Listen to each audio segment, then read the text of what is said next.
situation, you can see here, two gems are put here. Mati'uhna, after this gem. This gem is just to separate this sentence from the context. Means conceptually, it has nothing to do with the previous version or with the subsequent version. Understand? Alal Musa qadaruhu wa alal muqtari qadaruhu. This is a parenthetical sentence, just as it is put in the bracket. You must consider, you must treat these two gems as a bracket, as if it was put in a bracket. Alal Musa qadaruhu wa alal muqtari qadaruhu means the wealthy person should pay according to his capacity, and the poor person should pay according to his own capacity. Means both of the persons are duty bound to pay the gift according to the prescribed law. Mata'am bil ma'roof, with equitable and adequate way. So it was clarified and designated by the Holy Prophet that a suit with 3 pieces is payable on the husband to the wife. A suit of clothing means trouser, shirt and dupatta. The suit with 3 pieces is payable by the husband to the wife. That is called mata', but it is a special terminology of Islamic law and especially matrimonial law. Understand? When a wife is married to someone and marriage is solemnized according to the prescribed law, but the dower money was not fixed, and in addition to it, the marriage was not consummated. These two things are especially considerable. Without the consideration of these two conditions, the issue will not be completed. Marriage was solemnized but was not consummated. Means wife and husband could not unite according to the proper way, and in addition to it, the dower money was not fixed. When these two things are found, in the case of divorce, nothing is payable by the husband to the wife, except mata'. What is mata'? Mata' was clarified by the Holy Prophet as a suit of clothing containing 3 pieces: trouser, shirt, and dupatta. This would be termed as mata', and this is a special terminology of the matrimonial law. Haqqan 'ala al-muhsinin, and it is compulsory for the pious people. وَإِن طَلَّقْتُمُوهُنَّ مِنْ قَبْلِ أَن تَمَسُّوهُنَّ وَقَدْ فَرَضْتُمْ لَهُنَّ فَرِيضَةً فَلَيْسَ مَا فَرَضْتُمْ إِلَّا أَن يَعْفُونَ أَوْ يَعْفُوَ الَّذِي بِيَدِهِ عُقْدَةُ النِّكَاحِ. This is a separate issue. And if you divorce them before you touch them, when you have already fixed the dower money for them, so half of the fixed dower money is payable. Now you should understand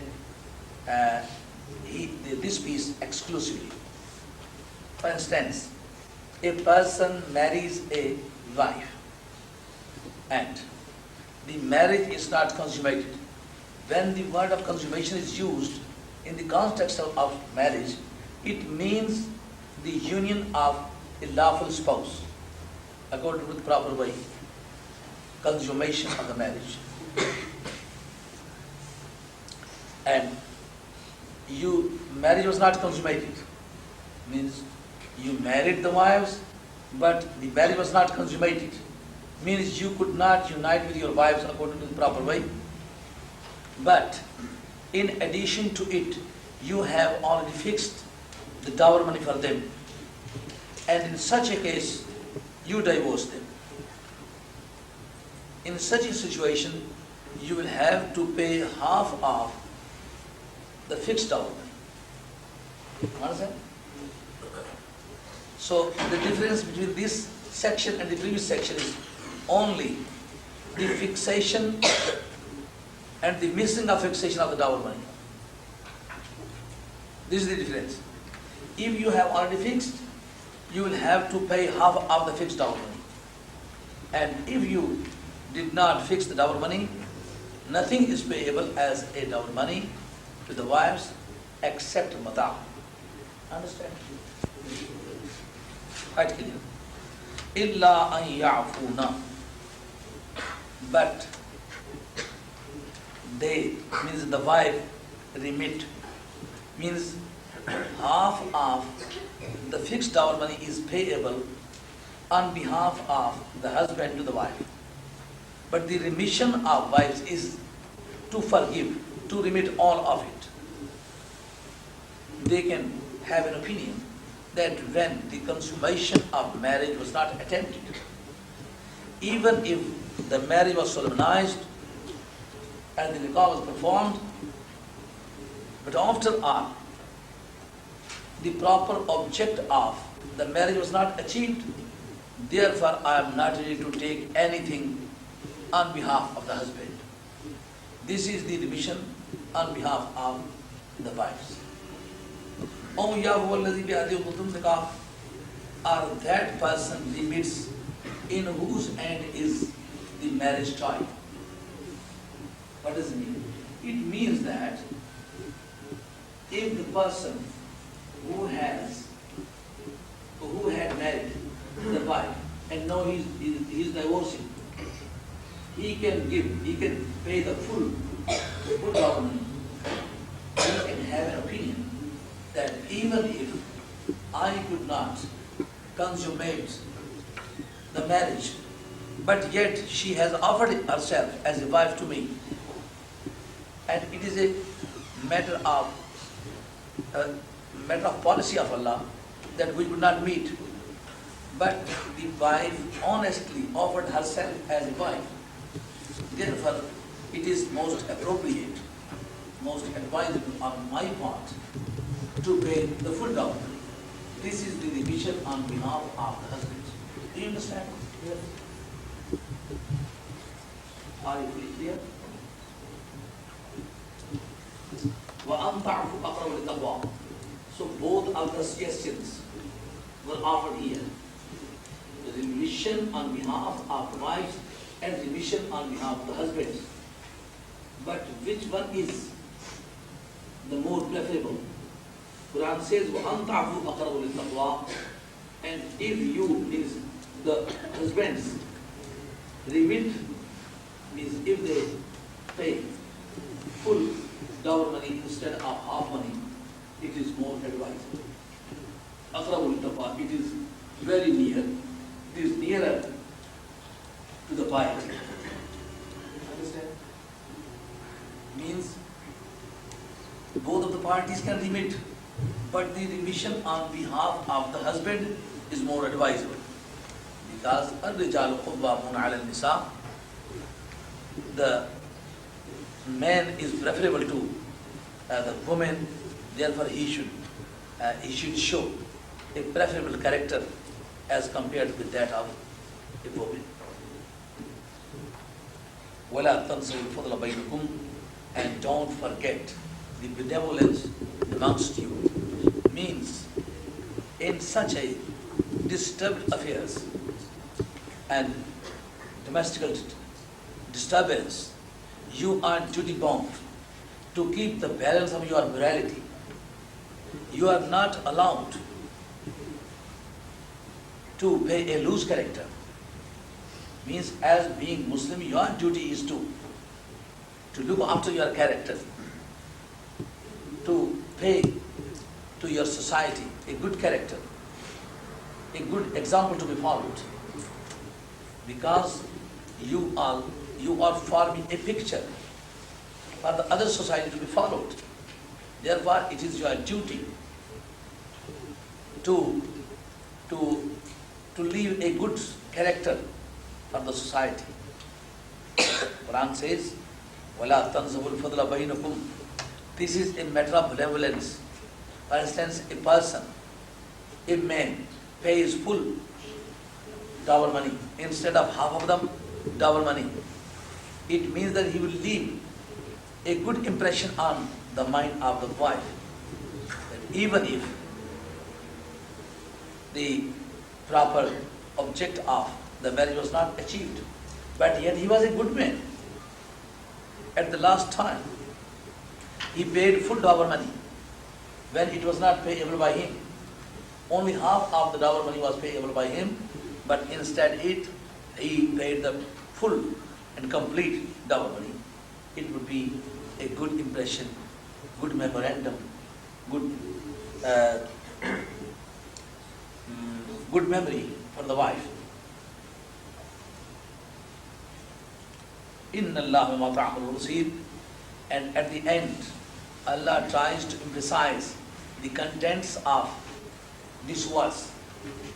Means even if at such a stage the showing of good character is very difficult, but Allah sees everything you do. Means you must be careful about the society as well and about your God as well. Not only society is observing your actions and omissions, but Allah is also observing your actions and omissions. You should be very vigilant, very careful, very scrupulous about your character, because you have got a double responsibility to respond to the society and to answer to your God. Inna Allah bima ta'malun basir. Hafizu ala salawati wa salati al-wusta wa qumu lillahi qanitin. So this verse has got a good connection with the previous context. Although there was mention of the matrimonial law and the disturbance of the conjugal affairs. When one's conjugal affairs are disturbed, he automatically loses the balance. He cannot keep a good character. He cannot show a good behavior. He always loses the standard of morality as well. In such a disturbed affairs, Allah began to mention Hafidhu ala salawati wa salat al-wusta. This is an indication that all of the difficulties can be subjugated. All of the difficulties can be solved. All the problems can be solved when one mentions Allah, Hafizu ala salawati wa salat al-wusta.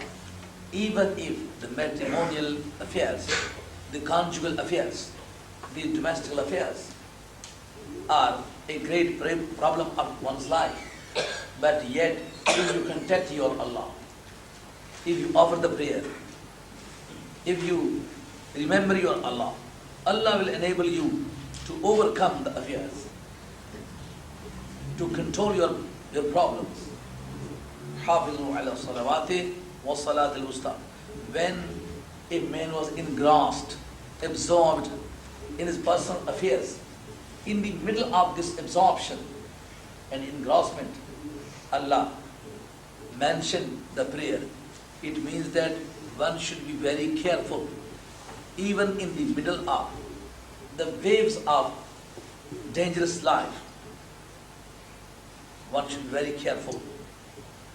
One should keep in mind that Allah is there, and one should contact Allah in every kind of affairs. Was Salat al-Wusta, and especially the Asr prayer was emphasized because that time is for shopping, to close the shops and to make the totals of the income and undertakings of the shops. At that time, one is always busy, but at the time of busyness, Allah says one should contact his God. Was Salat al-Wusta. When the affairs are really a great obstacle in the way of after the prayer. Allah emphasized that very prayer. وَالصَّلَاةِ الْوُسْطَى, especially protect the middle prayer. وَقُومُوا لِلَّهِ قَانِتِينَ, and offer the prayer with humility and submissiveness. Because when a prayer is offered with carelessness and without full attention, that will not achieve the proper goal. This is the end of my lecture in English today. If somebody wants to put a question, is allowed. Is there a question? In this madar, which you just said, there are 3 floors. In Persia, madar is a kind of get together for a Yes. That is not called only mata, but that is buddha. There is a difference of spelling. Mata is spelled as mim, zabar, te, alif, ta, alif and an, mata. This is the Quranic terminology. And muta is a separate issue. That is called temporary marriage. Temporary marriage. And that was not discussed in this connection. At the proper time that will be discussed. That is that was lawful in the beginning of Islam, but it was abrogated by the oral prophetic traditions, by the practice of the Muslims. But according to the Shiite law, it is lawful. But according to them, if a wife can contact with 70 persons at the same time, and a person can contact the 70 wives at the same time, really that is against Islam, and that is not acceptable. That was mentioned in Usul Kafi and Furu Kafi, and those books are available in my library.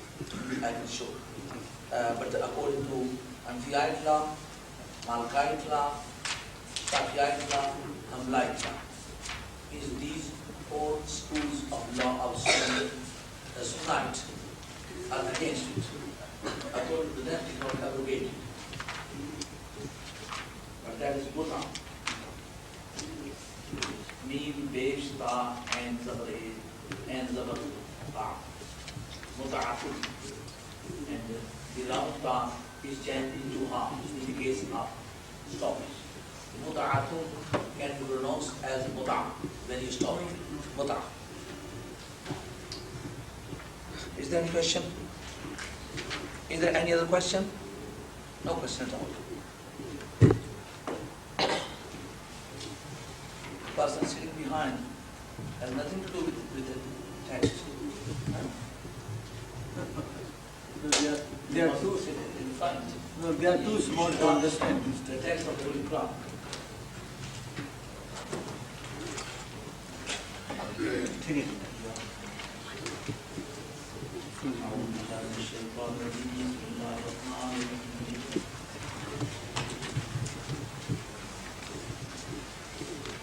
أعوذ بالله من الشيطان الرجيم. بسم الله الرحمن الرحيم. ألف لام را تلك آيات الكتاب الحكيم. أكان للناس عجبا أن أوحينا إلى رجل منهم أن أنذر الناس وبشر الذين آمنوا أن لهم قدم صدق عند ربهم. قال الكافرون إن هذا لساحر مبين.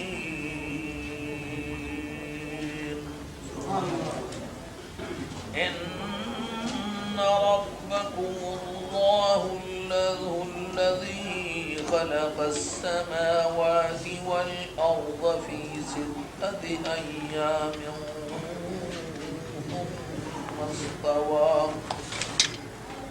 ثم استوى على العرش يدبر الأمر ما من شفيع إلا من بعد إذنه ذلكم الله ربكم فاعبدوه أفلا تذكرون سبحان الله. إليه مرجعكم جميعا وعد الله حقا إنه يبدأ الخلق ثم يعيده ليجزي الذين آمنوا وعملوا الصالحات بالقسط والذين كفروا لهم شراب من حميم وعذاب أليم بما كانوا يكفرون هو الذي جعل الشمس ضياء والقمر نورا وقدره منازل لتعلموا عدد السنين والحساب ما خلق الله ذلك إلا بالحق يفصل الآيات لقوم يعلمون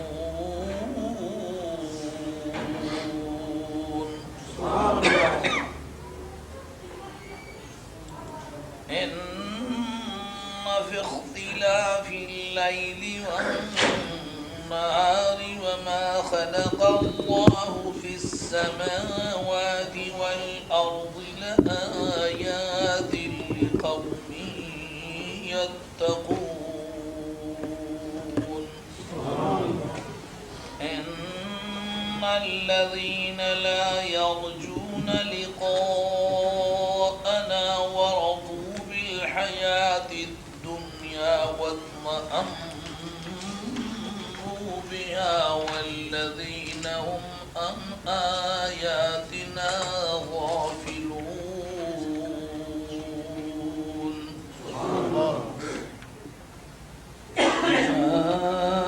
أولئك مأواهم النار بما كانوا يكسبون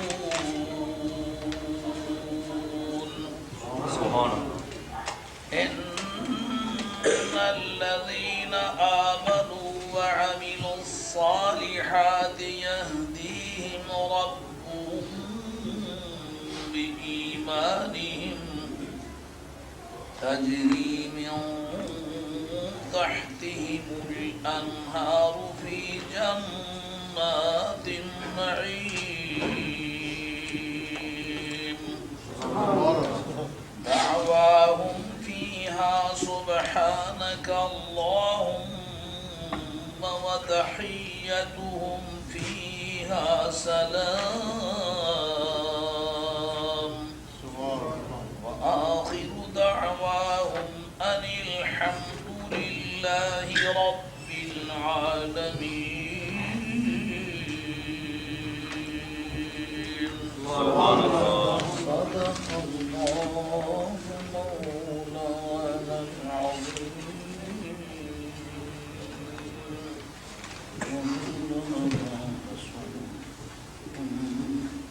نبي كريم ونحن على ذلك من الشاهدين والشاكرين والحمد لله رب العالمين.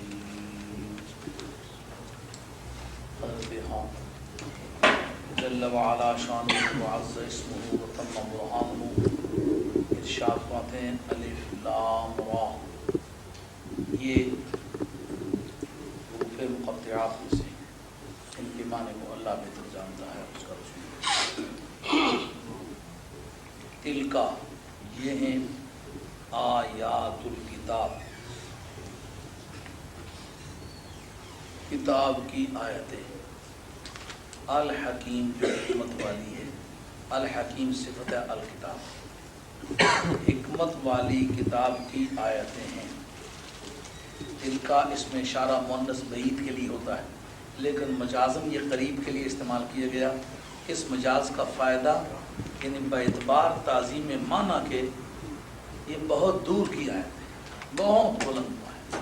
جیسا ذالکا کے معنی ہوتے ہیں وہ، مگر ذالکا کتابوں کو ترجمہ کیا کہ یہ وہ مجازن استعمال ہوا ہے، مرتبے کے لحاظ سے بہت دور کا ہے، لیکن واقعات کی دنیا میں اس وقت ہمارے سامنے ہے. یہ حکمت والی کتاب کی آیتیں ہیں. کیا کانا ہے، لام واسطے، الناس لوگوں کے، عجب تعجب کی بات، کیا ان یہ کہ اوحینا ہم نے وحی کی الا طرف رجل مرد کے، من سے ہم وہ یعنی ان میں سے ہے، ایک ایسے مرد کی طرف جو انہی میں سے ہے. کیا وحی کی؟ ان انذر کہ یہ ان تفسیریہ بھی مانا جاتا ہے، ان مصدریہ بھی مانا جاتا ہے. ان تفسیریہ تو مطلب ہم نے جو وحی کی اس کا مفہوم کیا تھا؟ یعنی کے ساتھ اس کا ترجمہ ہوگا ان تفسیریہ کا. مراد یہ تھی کہ انذر ڈراؤ، الناس لوگوں کو، واو او بشر خوشخبری سناؤ، الذین ان لوگوں کو، آمنوا جو ایمان لائے. اس بات کی خوشخبری انا کے، لام واسطے، ہم ان کی، قدم صدق سچائی کا قدم ہے، یعنی بلند مرتبہ ہے سچائی کا قدم. چونکہ قدم بلندی کی طرف جانے کا ایک ذریعہ ہے، اس کو کہتے ہیں تسمیۃ المتعلق باسم المتعلق، یعنی مقام پر جانے کے لیے قدم چاہیے ہوتے ہیں. تو قدم کا تعلق بلند مقام پر جانے سے ہے، تو قدم کہہ کے بلند مقام مراد لے لینا. اس کو اہل علم کی بولی میں کہیں گے تسمیۃ المتعلق باسم المتعلق. قدم صدق سچائی کا مقام ہے، یعنی بلند مرتبہ ہے کہ ان کے لیے بلند مرتبہ ہے. اندہ پاس رب ہم ان کا، ان کے پروردگار کے پاس ان کے لیے ایک اونچا مقام. قالا کہا، الکافرون کافروں نے، انا کے، حاذا یہ ہے، لساحر البتہ جادوگر، مبین کھل مکھلا. یہ اس کی دو قرأتیں ہیں، ایک لسحر مبین، ایک لساحر مبین. تو ایک قرأت جو یہاں موجود ہے اس کے معنی یہ ہے کہ حضور علیہ الصلوۃ والسلام کے بارے میں کافروں نے کہا یہ کھل مکھلا جادوگر ہے. اور دوسری قرأت ان ھذا لسحر مبین، یہ کھل مکھلا جادو ہے. اس ھذا کا مشار علیہ قرآن مجید ہوگا، ڈیمونسٹریٹو پروناؤن ہوگا ھذا، اور اس کا مشار علیہ جو ہوگا وہ قرآن ہوگا. یہ قرآن مجید کھل مکھلا جادو ہے. اسی لیے اگر کوئی لساحر مبین یا لسحر مبین دونوں میں سے کوئی قرأت پڑھ دے نماز جائز ہے.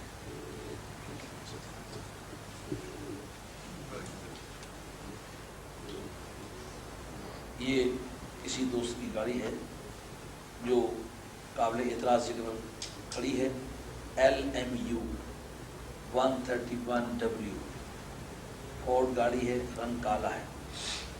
مہربانی کر کے اس جگہ سے ہٹا کر کسی دوسری جگہ اسے پارک کیا جائے.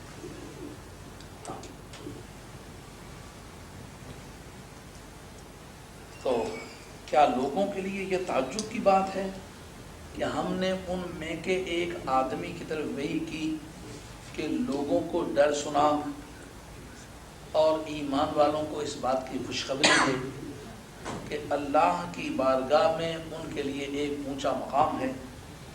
تو کافروں نے کہا کہ یہ تو کھل مکھلا جادوگر ہے. انا بے شک ربا رب کم تمہارا اللہ تبارک تعالیٰ ہے، الذی جس نے خلقا بنایا السماوات آسمانوں کو والارض اور زمینوں کو فی ستت 6 ایام دنوں کے، ایام یوم کی جمع ہے. ثم پھر استوا فرمایا. بعد میں عرض کرتا ہوں استوا کے کیا ہونا. اللہ اوپر العرش عرش کے یدبرو وہ تدبیر کرتا ہے الامر کام کی ما نہیں من کوئی بھی شفیع شفاعت کرنے والا الا مگر من بعد اذن ہی اس کی اجازت کے یہ اللہ کی اجازت کے اور کوئی بھی شفاعت کرنے والا نہیں ہے مگر اس کی اجازت کے بعد. ذالکم یہ بات جو ہے ذالکم وہ ہے تو اللہ رب العزت ربکم جو تمہارا پروردگار ہے واپس اعبدو عبادت کرو اس کی کیا لا نہیں تذکرون تم نصیحت حاصل کرتے کیا تمہیں کچھ اس سے سبق نہیں مل رہا کیا دھیان نہیں کر رہی ہو. بے شک تمہارا پروردگار وہ اللہ ہے جس نے آسمانوں اور زمین کو 6 دنوں میں پیدا فرمایا پھر عرش پر استوا فرمایا اور وہ کاموں کی تدبیر کرتا ہے. کوئی بھی سفارش کرنے والا نہیں مگر اس کے حکم کے بعد. وہ تمہارا پروردگار ہے وہ تمہارا اللہ ہے پالنے والا ہے سو اس کی عبادت کرو. کیا تم نصیحت حاصل نہیں کرتے دھیان نہیں کرتے ہو تمہیں کچھ اس سے سبق نہیں مل رہا. الا طرف ہی اس کے جب قاعدے کے مطابق سوچا جائے تو الہی کا مقام بعد میں ہے. مقام بدلنے کا فائدہ تاکید کا دیتا تھا اس کا فائدہ تاکید کا بنتا ہے. اسی ہی کی طرف یہ مانا ہوگا الہی اسی ہی کی طرف. قاعدے کے مطابق مرجعکم الہی جمیعا یوں آتا ہے لیکن الہی کو پہلے لانے کا فائدہ صرف اس کے اندر زور پیدا کرنا تاکید پیدا کرنا. تقدیم ما محلہ المؤخر یفید الحصر.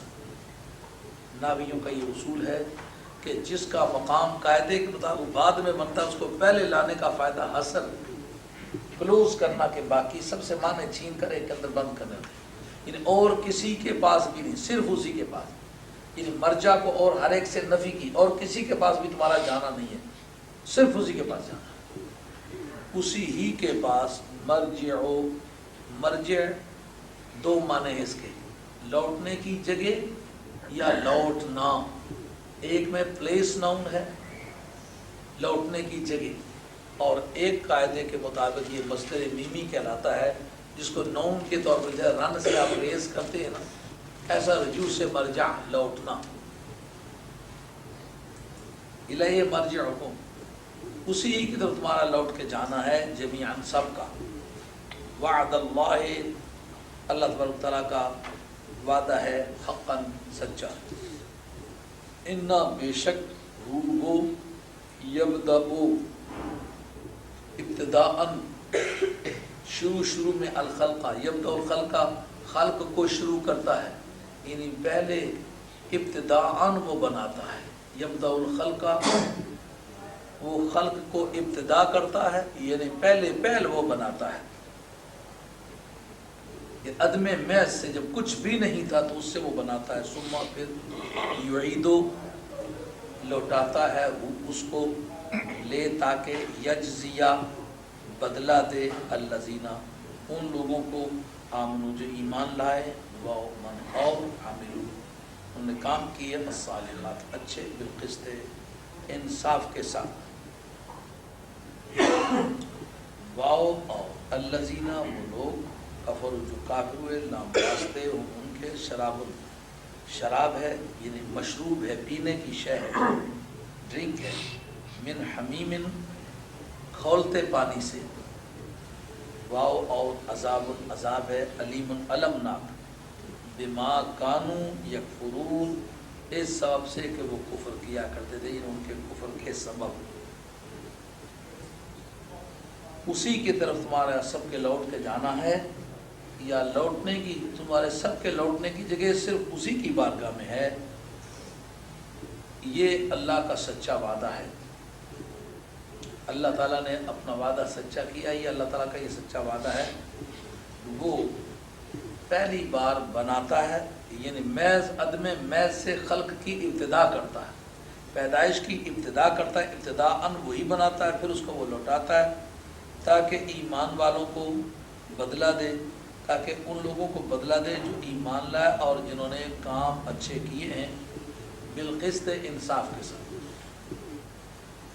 اور جو لوگ کافر ہوئے ہیں ان کے لیے کھولتے پانی کا ایک مشروب ہے اور ان کے کفر کی وجہ سے دردناک عذاب ہے.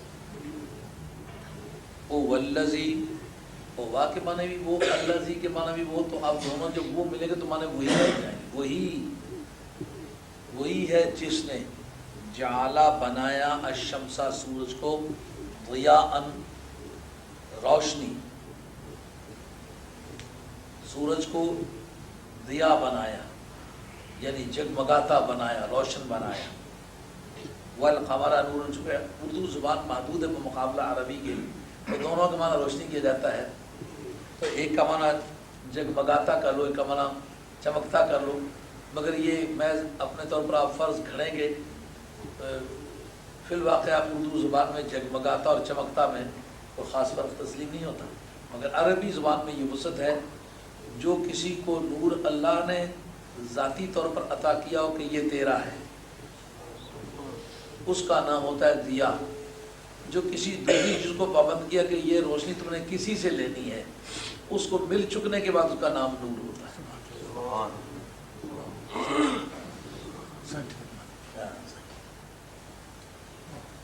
وہ اور قدرا، اور مقرر کی ہو اس کے لیے منازل، منزلیں، لے تاکہ تعلمو، جان لو تم، عدد السنین، سالوں کی گنتی، والحساب، اور حساب.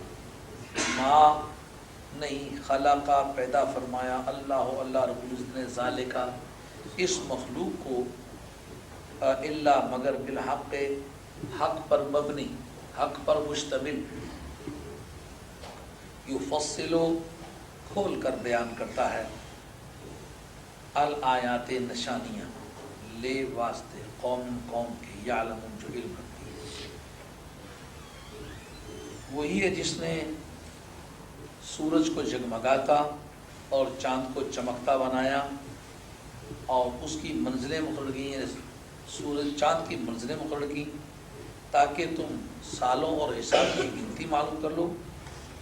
اللہ رب العزت نے ان چیزوں کو نہیں بنایا مگر حق کے ساتھ، اور اللہ رب العزت علم رکھنے والی قوم کے لیے نشانیاں بیان فرماتا ہے. انا بے شک فی بھی اختلاف اللیل والنہار، دن رات کے مختلف ہونے میں، اختلاف اللیل والنہار، دن اور رات کے مختلف ہونے میں، وما، اور اس چیز میں کہ خلقہ پیدا فرمایا ہے اللہ رب العزت نے، فی بھی السماوات والارض، اور آسمانوں میں اور زمین میں، لآیات لقوم یتقون، البتہ نشانیاں ہیں ایک ایسی قوم کے لیے جو اللہ سے ڈرتی ہے. بے شک دن رات کے مختلف ہونے میں اور جو کچھ اللہ نے آسمانوں اور زمینوں میں بنایا ہے اس میں پرہیزگار قوم کے لیے، اللہ سے ڈرنے والی قوم کے لیے نشانیاں ہیں. انا بے شک الذین، وہ لوگ، لا یرجونا جو نہیں امید کرتے، لقاءنا، لقاء میں نے ملاقات، نہ ہماری ملاقات کی امید نہیں کرتے، وردو اور راضی ہو گئے، بالحیات الدنیا، دنیا کی زندگی پر، دنیا کی زندگی پر ہی خوش ہو گئے، وہ اور اطمئنو اور مطمئن ہو گئے، بہا اسی پر، واؤ اور الذین، وہ لوگ ہوں کہ وہ ان آیاتنا، ان من سے آیات، آیاتنا ہماری آیاتوں سے، غافلون غافل ہیں. اولئک، اب دیکھیں اس آیت کے اوپر لا لکھا ہوا ہے، یہ بات میں دھیان کرنا. یہ آیت نمبر 7 جہاں پر ہوتی ہے اس کے مدور اس کے گول دائرے کے اوپر لا پڑا ہوا ہے، کیونکہ گرامیٹیکل سینٹینس مکمل نہیں ہوا. بعد میں عرض کرتا ہوں کس طرح مکمل نہیں ہوا. وہ لوگ جو ہیں ان کا ٹھکانہ آگ ہے، ماوا ٹھکانہ ان کا، بلائے کا وہ لوگ ماوا ٹھکانہ ان کا النار آگ ہے، بما بسبب اس بات کے کہ کانوں تھے وہ یکسبون کسب کیا کرتے جنہیں ان کے کرتوتوں کے طفیل. یہ یکسبون پر آ کر سینٹینس پورا ہوتا ہے. آیت پہلے پوری ہو چکی ہے لیکن آیت پوری ہو کر سینٹینس پورا نہیں ہوا. اب بے شک وہ لوگ جو ہمارے ملنے کی امید نہیں رکھتے، انہیں قیامت قائم ہونے کی کوئی امید انہیں نہیں ہے، اور وہ دنیا کی زندگی پر خوش ہو گئے اور اسی پر مطمئن ہو گئے. اور وہ لوگ جو ہماری آیتوں سے غافل ہیں، اب یہ وہ لوگ جو کہ یہی کہہ رہے، یہ نہیں پتہ چلا ان کے بارے میں حکم کیا ہے، اس لیے جملہ ناتمام. جس وقت آپ دیکھ لیں کہ کوئی عالم دین ایک جگہ چھوڑتا ہے پھر دوبارہ وہی سینٹینس پڑھتا ہے تو پچھلے مقتدی سمجھتے ہیں ہمارا وقت ضائع کرائیے تو آگے پڑھیے تو پھر دوبارہ کیوں پڑھتا ہے. اس کو پتہ نہیں کہ وہ سیکوینس جو ہے تسلسل کنٹینیوشن ہے اس میں، جب تک اس کو ساتھ میں لا کے نہ پڑھا جائے اس کے تباہ ہو جاتے ہیں. بے شک وہ لوگ جو ہمارے ملنے کی امید نہیں رکھتے، انتظار ہے کہ جو امید نہیں رکھتے ان کے بارے میں کیا بات ہے جی؟ بات تو کچھ نہیں ہوئی ان کے بارے میں. بے شک وہ لوگ جو ہمارے ملنے کی امید نہیں رکھتے اور دنیاوی زندگی پر وہ خوش ہو گئے ہوئے ہیں اور اسی پر مطمئن ہو گئے ہوئے ہیں، اور وہ لوگ جو ہماری آیتوں سے غافل ہیں ان کے بارے میں کوئی انتظار ہے کیا بات ہے؟ کہ اولئک مأواہم النار، ان کا ٹھکانہ جہنم ہے. یہاں آ کے بات پوری ہوئی، بما کانوا یکسبون، ان کے کرتوتوں کی وجہ سے، ان کے قصبوں کی وجہ سے ان کا ٹھکانہ جہنم ہے. اس لیے اوپر لا لکھا ہو دیکھا نا، جو چھوٹی چھوٹے شوشے بھی زیرے زبرے بھی کوئی جیم وغیرہ پڑھو. اب دیکھو وہاں جو پڑھا تھا الموسع قدرہ علی المقتر قدرہ، ابھی جو انگریزی کے سبق گزر چکا ہے تو جو 2 جیمیں پڑھی ہوئی تھی. آج کے دور میں کتابت نے ترقی کی ہے تو جس کے لیے بریکٹ ڈالتے ہیں یا ڈیش ڈالتے ہیں یا قومیں ڈالتے ہیں ان کے لیے جیم ڈلے ہوئے. تو آپ سمجھے کہ قرآن مجید کی پنکچویشن اتنی سینسیٹیو ہے کہ آپ اگر کسی پنکچویشن کو اڑا دیں تو مانے سارے بات ہوتے ہیں. اب یہ آیت پوری ہو گئی ہے، صرف اوپر سے لا اڑا دیں تو مانے خلط ملط ہو جائے گا، آدمی تلاش کرتا پھرے گا بات کچھ کہاں چل کے پوری ہوتی ہے. دیکھو کتنا صاف ستھری بات ہے. بے شک وہ لوگ کہ جو ہماری ملاقات کی امید نہیں رکھتے اور دنیاوی زندگی پر رضامند ہو گئے، اسی پر مطمئن ہو گئے، اور وہ لوگ جو ہماری آیتوں سے غافل ہیں. آیت پوری ہو گئی ہے لیکن انتظار ہے کہ ان کے بارے میں کیا بات ہے. یہی ہے نا وہ لوگ کہ جو ہماری آیتوں سے غافل ہیں، وہی لوگ جو قیامت میں آنے کی امید رکھتے ہیں، وہ لوگ جو دنیاوی زندگی پر رضامند ہو گئے، وہی جو اس پر مطمئن ہو گئے، اور وہ لوگ جو ہماری آیتوں سے غافل ہیں.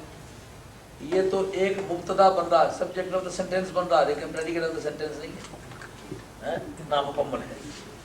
اس لیے اولئک مأواہم النار بما کانوا یکسبون، وہ لوگ جو ان کا ٹھکانہ جہنم ہے ان کے کسب کی وجہ سے.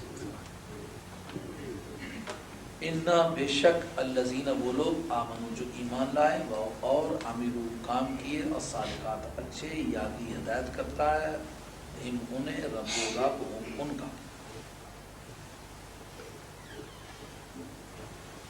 یادی رہنمائی فرمائے گا. ہدایت کے 2 معنی ہیں، ایک راستہ دکھلانا، ایک منزل پر پہنچانا.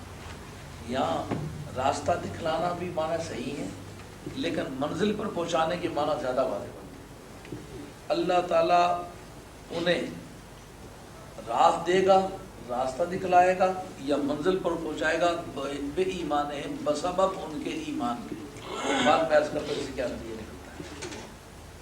تجری جاری ہیں، من سے تحت نیچے، ان کے الانہار نہریں جاری ہوں گی ان کے نیچے سے نہریں، فی جنات باغوں میں، النعیم جو نعمتوں والے باغوں میں ان کے نیچے سے نہریں بہ رہی ہوں گی.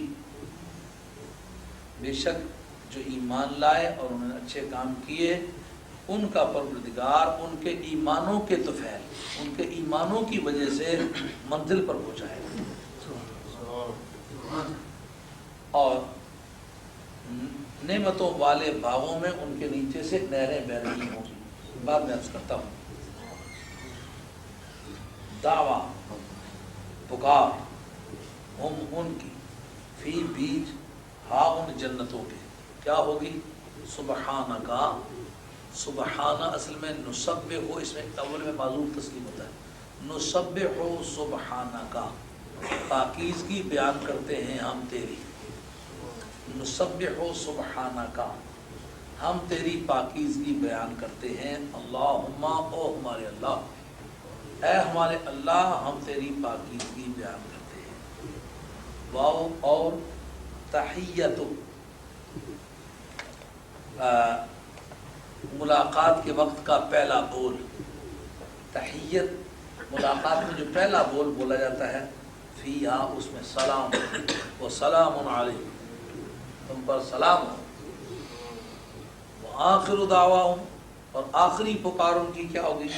ان یہ کہ الحمدللہ رب العالمین، ساری تعریفیں اللہ کے لیے ہیں جو جہانوں کا پالنہار ہے.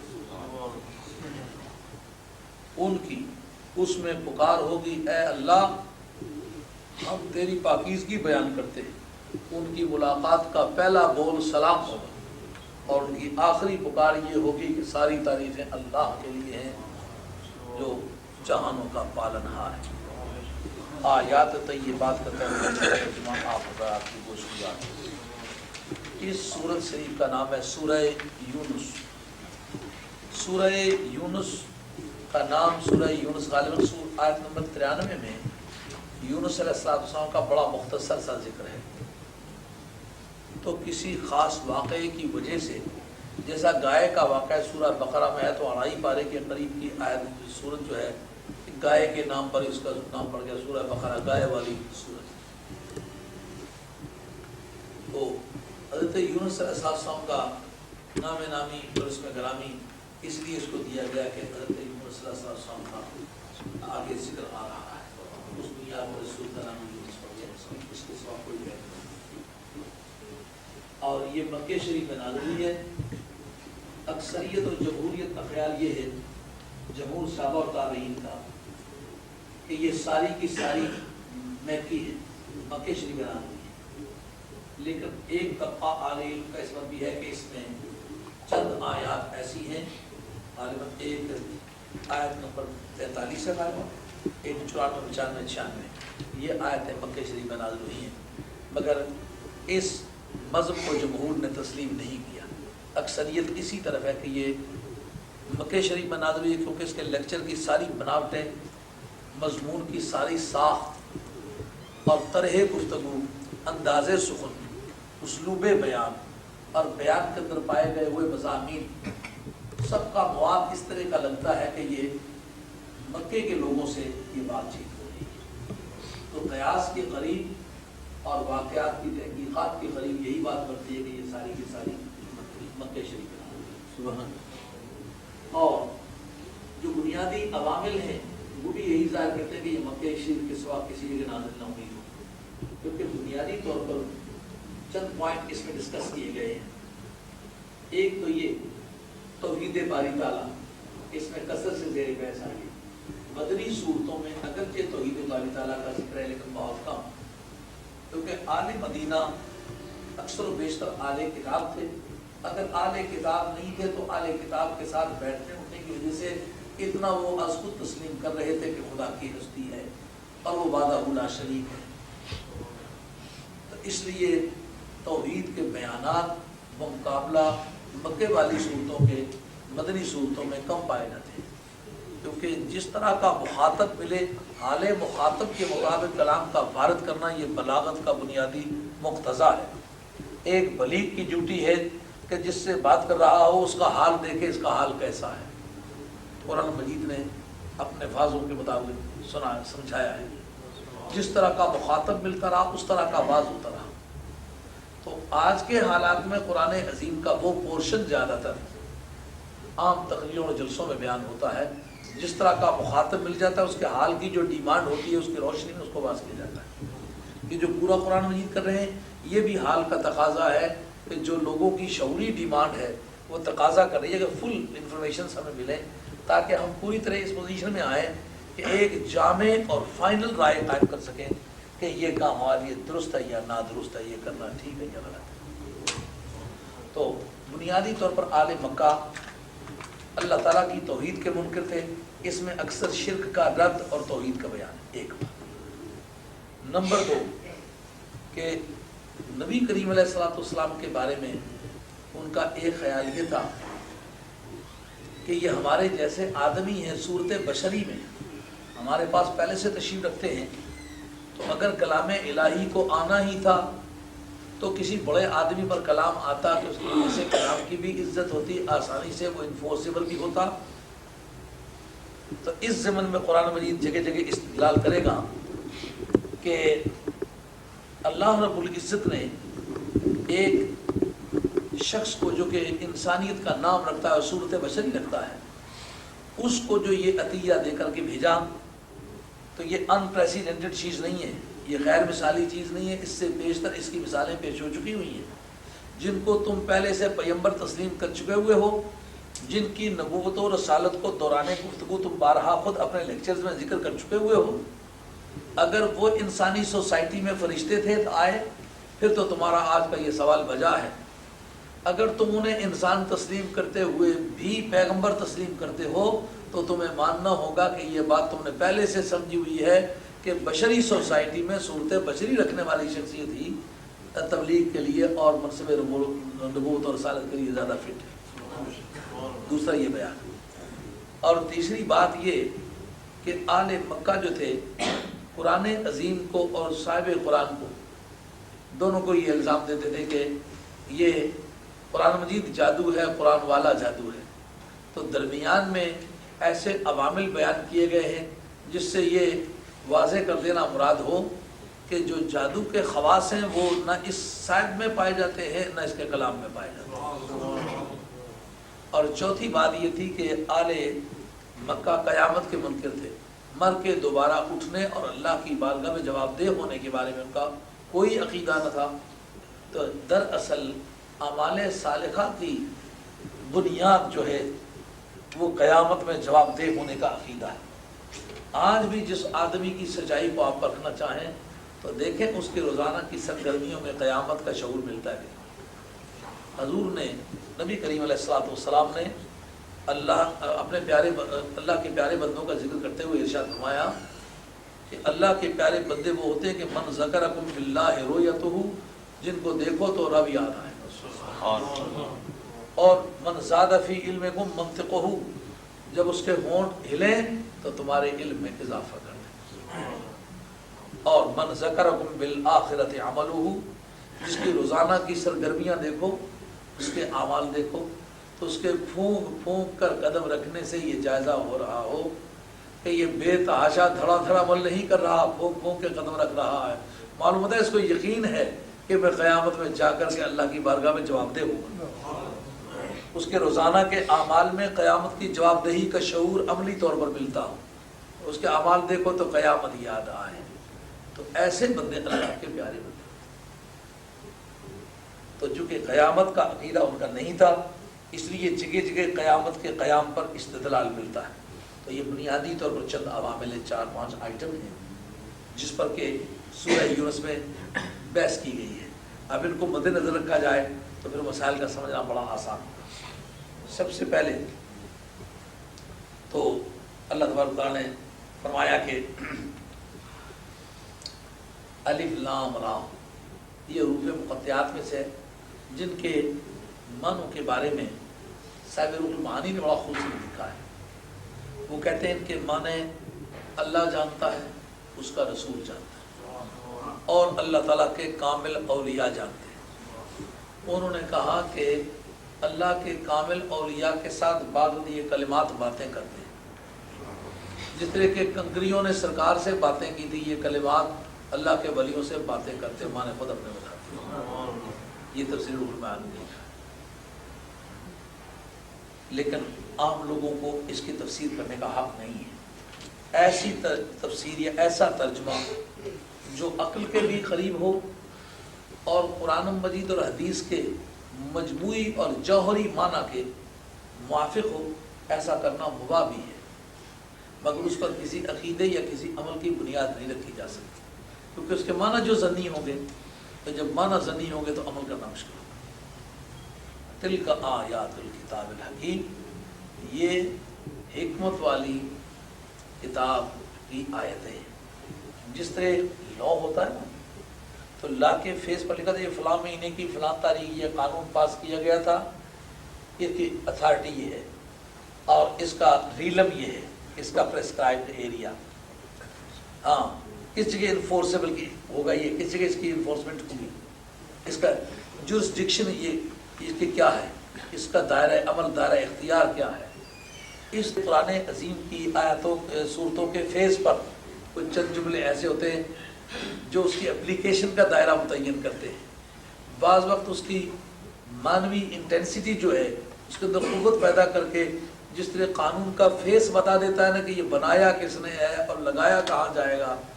اللہ تعالیٰ تلک آیات الکتاب الحکیم، یہ آیتیں ہیں لیکن مذاق نہ سمجھنا، یہ محکم اور حکمت والی آیت کتاب کی آیتیں ہیں، اٹل ہیں، ایسا نہیں کہ ظنی ایسی پریزمپٹیو قسم کی جو کسی مقام پہ چل کے چیلنج ہو جائیں۔ جو اس میں لکھا ہوا حرف آخر ہے، زمین و آسمان بدلے، شمس و قمر بدلے، لیل و نہار بدلے، زمین آسمان بن جائے، آسمان زمین میں تبدیل ہو جائے، پھولوں سے کانٹے ابھرنے لگے،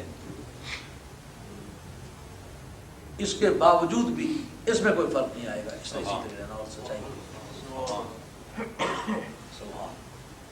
اکان للناس عجبا ان اوحینا الی رجل منهم ان انذر الناس، لیکچر کا ایک حصہ جو ڈائریکٹ سرکار سے تعلق رکھتا ہے، اور اس میں کتنی مزے کی بات ہے۔ توحید کا بعد میں بیان کیا ہے اور محبوب کا پہلے کیا، کیا وجہ؟ یعنی یہ ایک اصول ہے جس کی بات آپ نے سننی ہے، پہلے اس کی شخصیت سمجھنی ہے، شخصیت سمجھ میں نہ آئے تو بات سمجھ میں نہیں آئے۔ اس نے میری توحید کا اعلان کرنا ہے، تو اس کا وزن کسی کو پتہ نہ ہوتا تو توحید کا وزن کسی کے سامنے کیا ہوگا، پہلے اس کو جانے یہ کون ہے۔ بڑی سمجھنے کے قابل بات ہے۔ کیا لوگوں کے لیے یہ تعجب کی بات ہے کہ ہم نے ان میں کے ایک آدمی کی طرف یہ وحی کی ہے کہ تم لوگوں کو ڈراؤ، ڈر سناؤ اور ایمان والوں کو اس بات کی خوشخبری سناؤ کہ ان کے لیے اللہ کی بارگاہ میں ایک سچائی کا مقام، ایک عظیم مرتبہ۔ یہ لوگوں سے مراد عام طور پر حضرت عبداللہ ابن عباس رضی اللہ تعالیٰ کا قول ہے کہ الناس سے بسا اوقات مراد آل مکہ ہے، اور المومنون یا المومنین سے بسا اوقات مراد آل مدینہ ہے، یعنی لوگ اور ایمان والے، لوگ اور ایمان والے، یہ قرآن مجید کی خاص اصطلاح ہے۔ اگرچہ یہ ہر جگہ اپلیکیبل نہیں لیکن تقریباً 99% تک یہ اپلیکیبل ہے۔ حضرت عبداللہ ابن عباس رضی اللہ عنہ کو تجزیہ ہے الناس سے مراد لوگ، یہ لوگ کی اصطلاح بچوں تک ہے، یہ کون ہے، یہ ابو ہے، یہ چچا، یہ کون ہے، یہ لوگ، یہ بچے تک یہ اصطلاح جانتے ہیں۔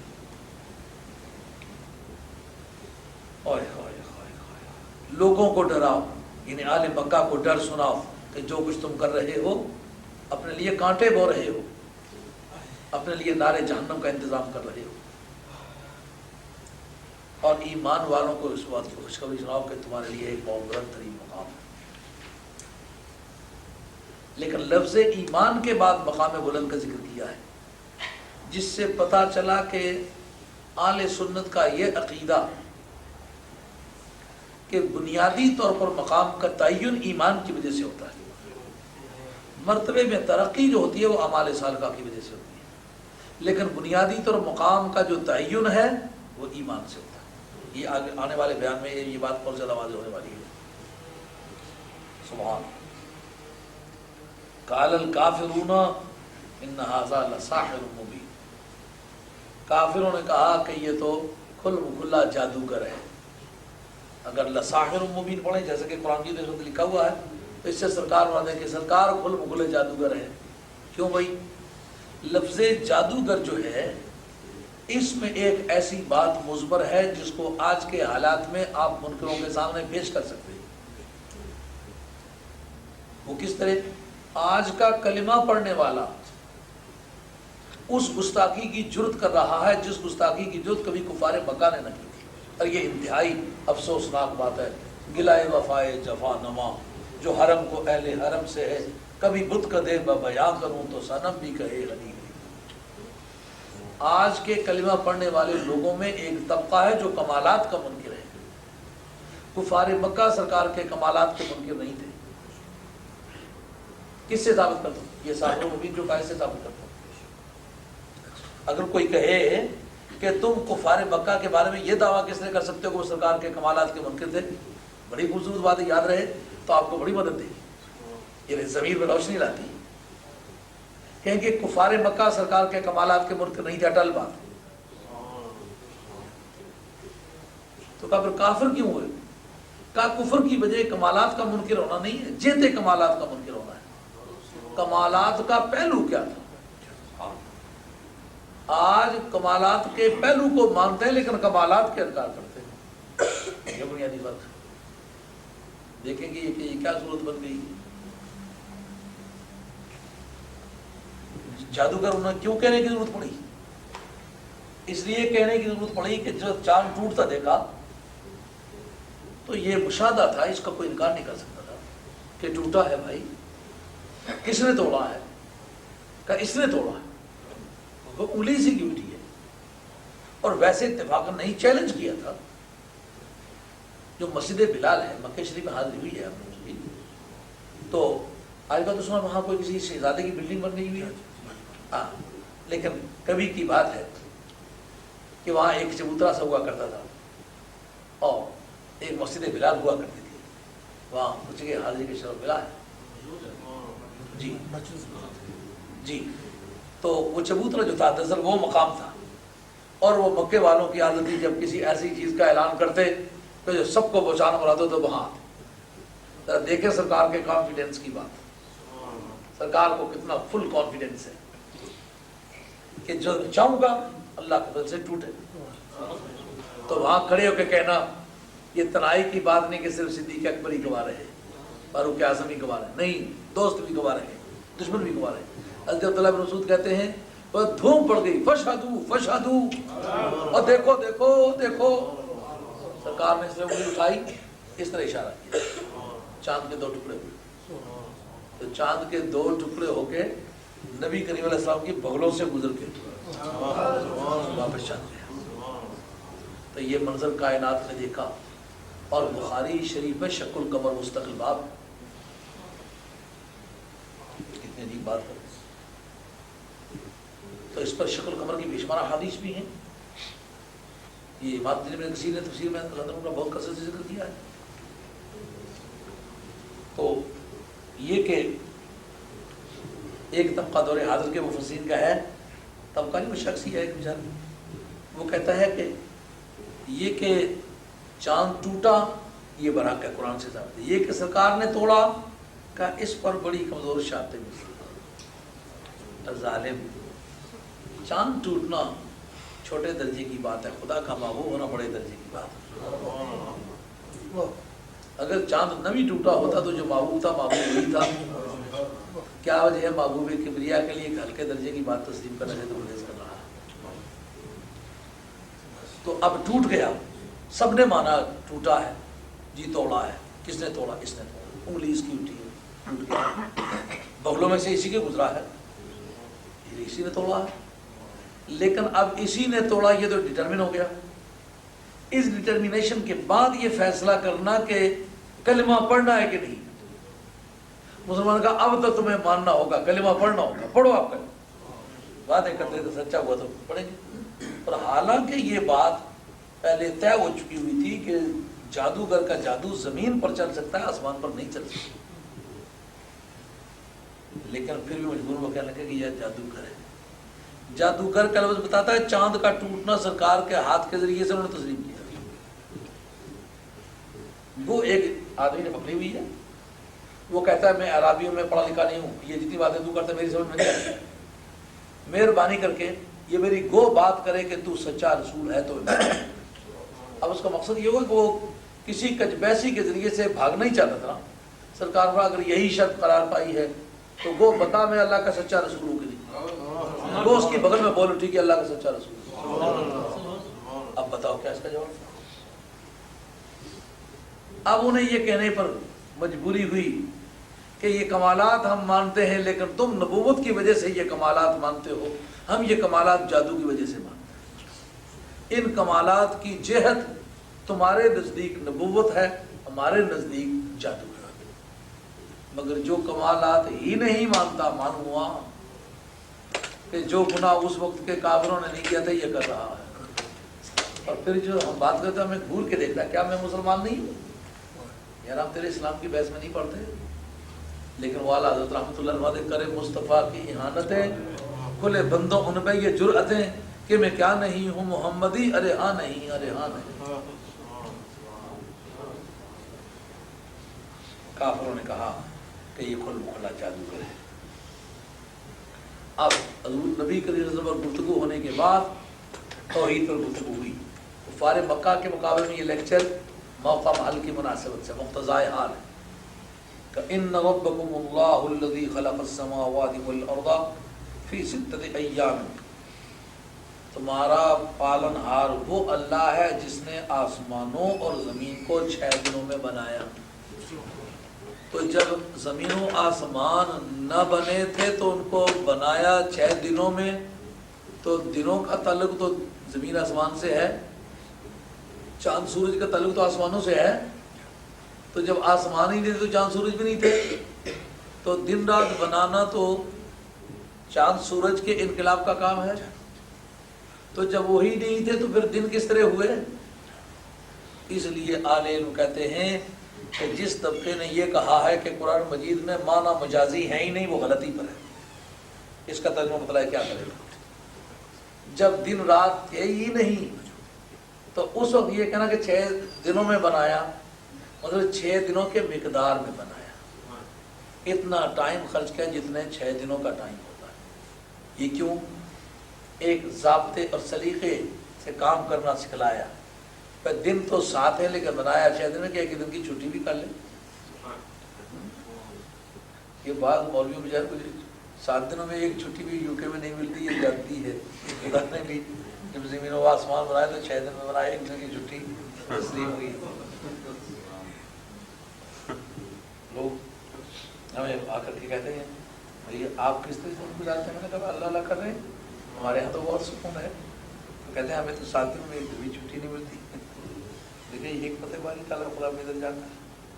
ثم استوى علی العرش, پھر پروردگار عالم نے عرش پر استوا فرمایا.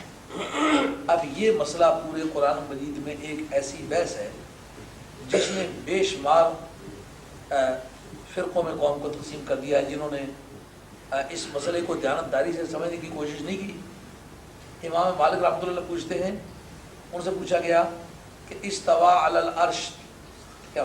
تو استوا عام طور پر کھڑا ہونے کو کہتے ہیں. تو کھڑا ہونا بیٹھنا تو جسمانی کی عادت ہے, اللہ تعالیٰ نہ جسم ہے نہ جسمانی ہے. تو پھر کیوں کر یہ ممکن ہے کہ اللہ کے بارے میں کہیں کہ وہ کھڑا ہوا عرش پر. تو حضرت امام مالک رحمۃ اللہ سے پوچھا گیا کہ استوا علی العرش کے کیا معنی؟ ان کا عرش پر استوا ثابت ہے لیکن کس طرح یہ معلوم نہیں. تو جتنا معلوم ہے اس کے ساتھ علم پر ایمان لاؤ, اور جتنا معلوم نہیں اللہ کے حوالے کا.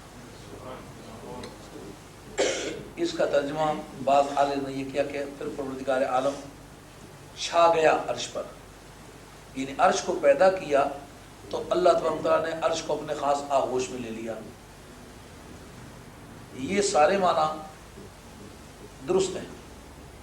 عرش پر چھا گیا یا یہ کہ عرش پر استوا ہوا جیسا اس کی شان کے لائق ہے, جلوہ افروز ہوا, اپنے خاص تجلیات کا ورود فرمایا جیسا اس کی شان کے لائق ہے. اس تفصیل میں ہم نہیں جاتے, نہ ہمارا حق ہے کیونکہ تفصیل اس کی ہمیں معلوم نہیں. لیکن ابن تیمیہ کے خلاف جو فتویٰ اہل علم نے دیا تھا, جس کو آج لوگ اللہ علیہ کہتے پھرتے ہیں اور پیسے لے کر کے اس کو مجدد مانتے ہیں, اور دور حاضر میں جن لوگوں کو خود مجدد بننے کی صلاح تھی نا، کبھی امام مہدی بننے کا شوق دامنگیر تھا، انہوں نے اس کا نام لکھ کے اس کو بھی مجدد شمار کیا ہے۔ وہ ایک گنڈا تھا نا، تو اس نے فقیری کا دعویٰ کیا، اور اس کے ساتھ کے جتنے گنڈے تھے کہتے سب یہ کتب ہیں۔ اس کا مقصد اپنی قطبیت کو اسٹیبلش کرنا ہو رہا تھا۔ تو اسی طرح مذہبی گنڈوں کی ایک جماعت ہے جو پوری دنیا کے گنڈے تلاش کر کے ان کو کہا وہ بھی مجدد کا مقصد ہم بھی یہ رہے، یہ مطلب۔ تو مجدد وہ ہوتے ہیں جن کو وقت کے آل حق، جن کی بزرگی اور روحانیت کو تسلیم کرے، جو آ کے دین کے کسی حصے کو روشن کرے۔ ایک نیا دین پھیلانا یہ مجدد کا موضوع نہیں ہے، یہ ملحد کا موضوع ہے۔ مجدد کا موضوع اپنے وقت کا سب سے بڑا فتنہ اس کے خلاف کام کرتا ہے، اور پھر اسلام کے پرانے خطوط کو نکھارتا ہے۔ ایسا نہیں کہ وہ نیا دین تصنیف کر کے دیتا ہے، نیا دین تصنیف کر کے دینا یہ ملحد کی عادت ہے، یہ مجدد کی عادت نہیں۔ تو اس نے ایک مرتبہ دمشق میں ممبر پر کھڑا ہو کر کے کہتا ہے خدا نے اس طرح عرش پر استوا فرمایا جس طرح میں اس وقت ممبر پر کھڑا ہوں، اس لیے اس کے خلاف فتوے گئے تھے، اور اس کو مباح الدم قرار دے دیا گیا تھا ابن تیمیہ کو، اور اس کے عقیدے کے علماء کو مباح الدم قرار دیا گیا تھا، ان کو قتل کر دیا شرم کوئی مظاہرہ ہے۔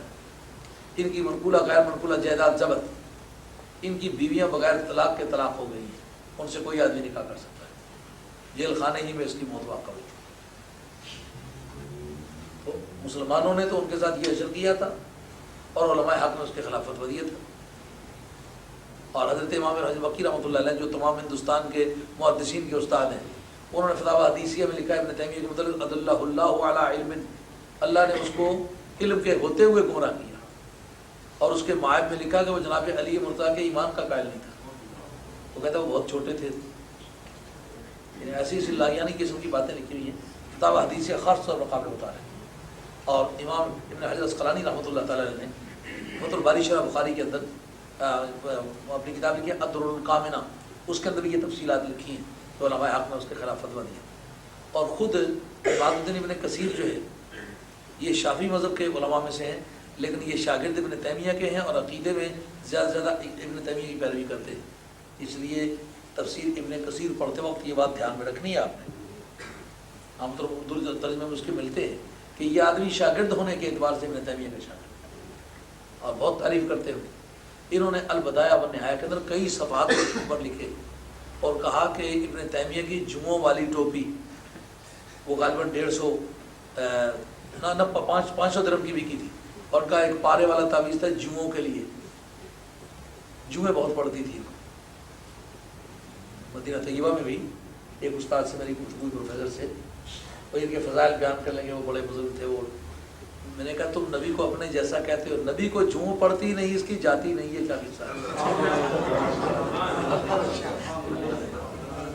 اور لکھا ہوا ہے البدایہ والنہایہ کے اندر لکھا ہوا ہے کہ جمعہ نہیں جاتی تھی، میں نہیں کہہ رہا، انہوں نے لکھا ہوا میرے پاس موجود ہے، نشان لگا ہوا، دیکھنا شرط ہے، کوئی آدمی آج آپ دیکھنا چاہے میں 5 منٹ سے کم وقت میں چل دیتا ہوں۔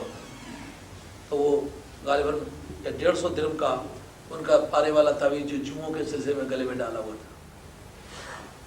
یہ ویسے پیریوں فقیریوں اور تعویذوں کی مخالفت سارا یہ مشن کرتا ہے، لیکن وہ جناب پارے کا تعویذ گلے میں ڈالا ہوتا ہے کہ جمعے نہ پڑھیں، لیکن جمعے قبر تک ساتھ گئی، اور ہمیں کہتے ہیں بزرگوں کے پاس جانا منع ہے۔ اس کو لکھا ہے 15,000 عورت نے ان کی لاش کی زیارت کی اور ان کے منہ پہ بوسہ دیا، ہمیں تو قبر پر بوسہ دینے سے منع کرتے ہو کہ عورتیں قبر پر نہ جائیں، لیکن خود تو تمہیں 15,000 عورت نے ان تمام علماء کی موجودگی میں بوسہ لیا۔ ابن تیمیہ مرا ہوا ہے، 15,000 عورت، 2 4 10 20 نہیں۔ انہوں نے استواء علی العرش کے معنی میں کھڑا ہوا، بہرحال پھر کئی ان کے پیچھے چیلوں نے ان کی بات کو بدلنے کی 100 تدبیریں کی، لیکن امام ابن حجر مکی کہاں اور چیلے چانٹے کہاں، امام ابن حجر اسقلانی کہاں اور باقی لوگوں کی قیمت کیا ہے؟ 2 4 10 آدمیوں نے لکھا، بے شمار آدمی لکھا۔ ثم استوى علی العرش، پھر عرش پر پروردگار نے استوا فرمایا جیسا اس کی شان کے لائق ہے۔ وہ کام کی تدبیر کرتا ہے۔ تدبیر کے معنی ہوتے ہیں کسی کام کو ایسے راستے پر ڈالنا کہ اس سے انجام اچھا ہو جائے، اس کا نام تدبیر ہے۔ لیکن ذات رب العالمین کام کے نظام کو سسٹمسائز کرتا ہے، چلاتا ہے، ترتیب دیتا ہے۔ یہ اگلا جملہ جو ہے یہ معبودان باطلہ کی تردید ہی میں آ رہا ہے، کیونکہ وہ کہتے تھے نا کہ ان کو ہم پوچھتے ہیں، اب پوچھنا سوال یہ اٹھتا ہے کہ پوچھتے کیوں؟ یا تو اس وجہ سے پوچھو کہ انہوں نے تمہیں بنایا ہو، یا تمہیں بنانے کے بعد پالا ہو۔ تم خود تسلیم کرتے ہو کہ ہم اربع عناصر سے بنے ہیں، تو اربع عناصر کا خالق تو اللہ ہے، اس لیے تمہارا پیدا کرنے والا بھی وہ ہے، اور جن عناصر سے تم بنے ہو ان کا پیدا کرنے والا بھی وہی ہے۔ رہ جاتی ہے بات یہ کہ بنانے کے بعد پھر آگے تمہاری پرورش کون کرتا ہے؟ پرورش وہی کرتا ہے۔ تو جب پالنے والا بھی وہی ہے اور پیدا کرنے والا بھی وہی ہے، تو پھر اس کے بعد پھر پوجنے کے کیا معنی رہ جاتے ہیں؟ تو بات سمجھ آئی بھائی؟ یا تو پیدا کرنے میں دخل ہو یا پالنے میں دخل ہو، تو پھر بجا تر اس کو حق پہنچتا ہے وہ پوجا جائے۔ نہ انہوں نے تمہیں پیدا کیا ہے، نہ انہوں نے تمہیں پالا ہے۔ اب ان کا ایک شعور تھا، ان کا ہم خدا ہونے کی حیثیت سے ان کو نہیں مانتے، بلکہ ما نعبدہم الا لیقربونا الی اللہ زلفیٰ، ہم نہیں پوچھتے ان کو مگر اس لیے پوچھتے ہیں تاکہ اللہ کی بارگاہ میں ہمارا درجہ بلند کر دے، مرتبے کے لحاظ سے ہمیں خدا کے قریب کر دے۔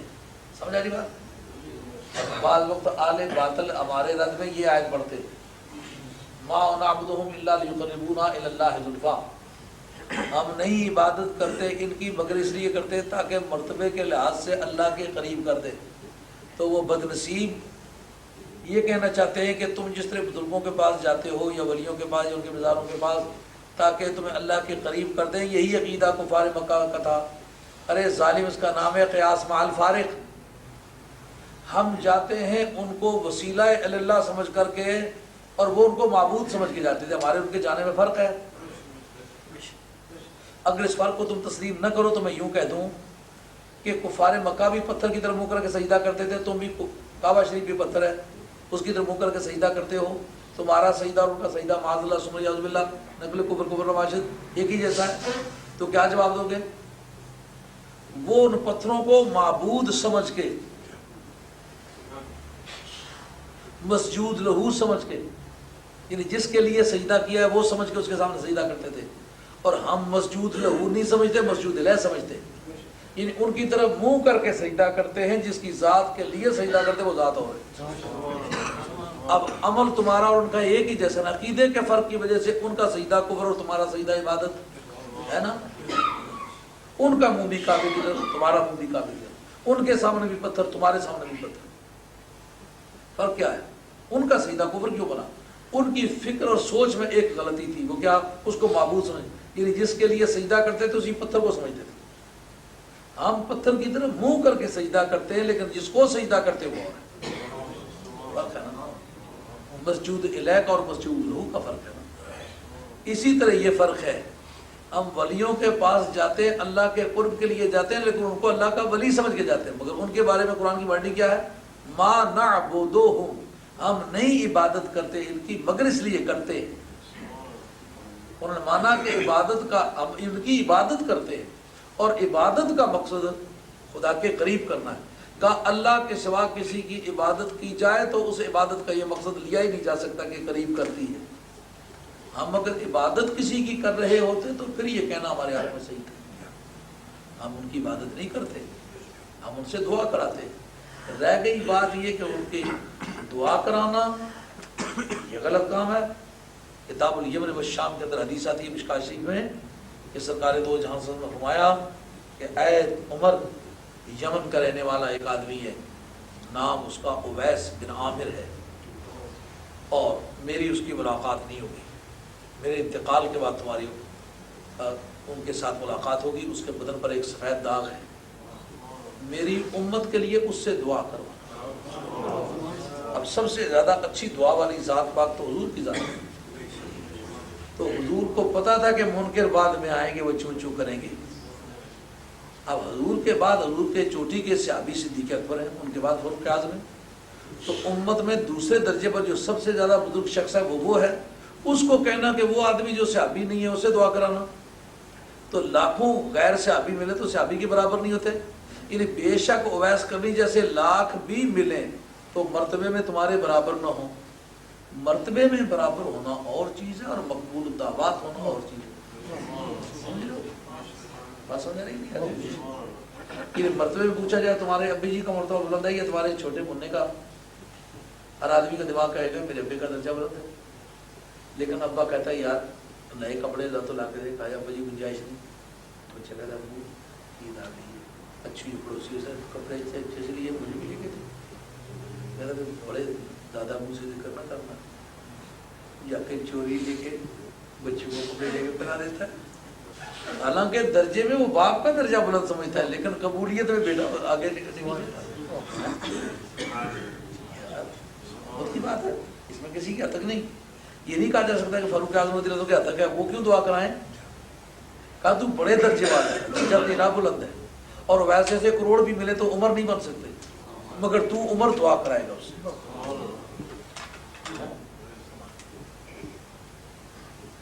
تو اس سے ثابت ہوا کہ یہ دعا کرانے کا سسٹم جو ہے اس کو کفار مکہ کے ساتھ تشبیہ نہیں دی جا سکتی. اگر اس کو تشبیہ دی جائے تو قرآن مجید کی ساتھ کا کیا ترجمہ کرو گے؟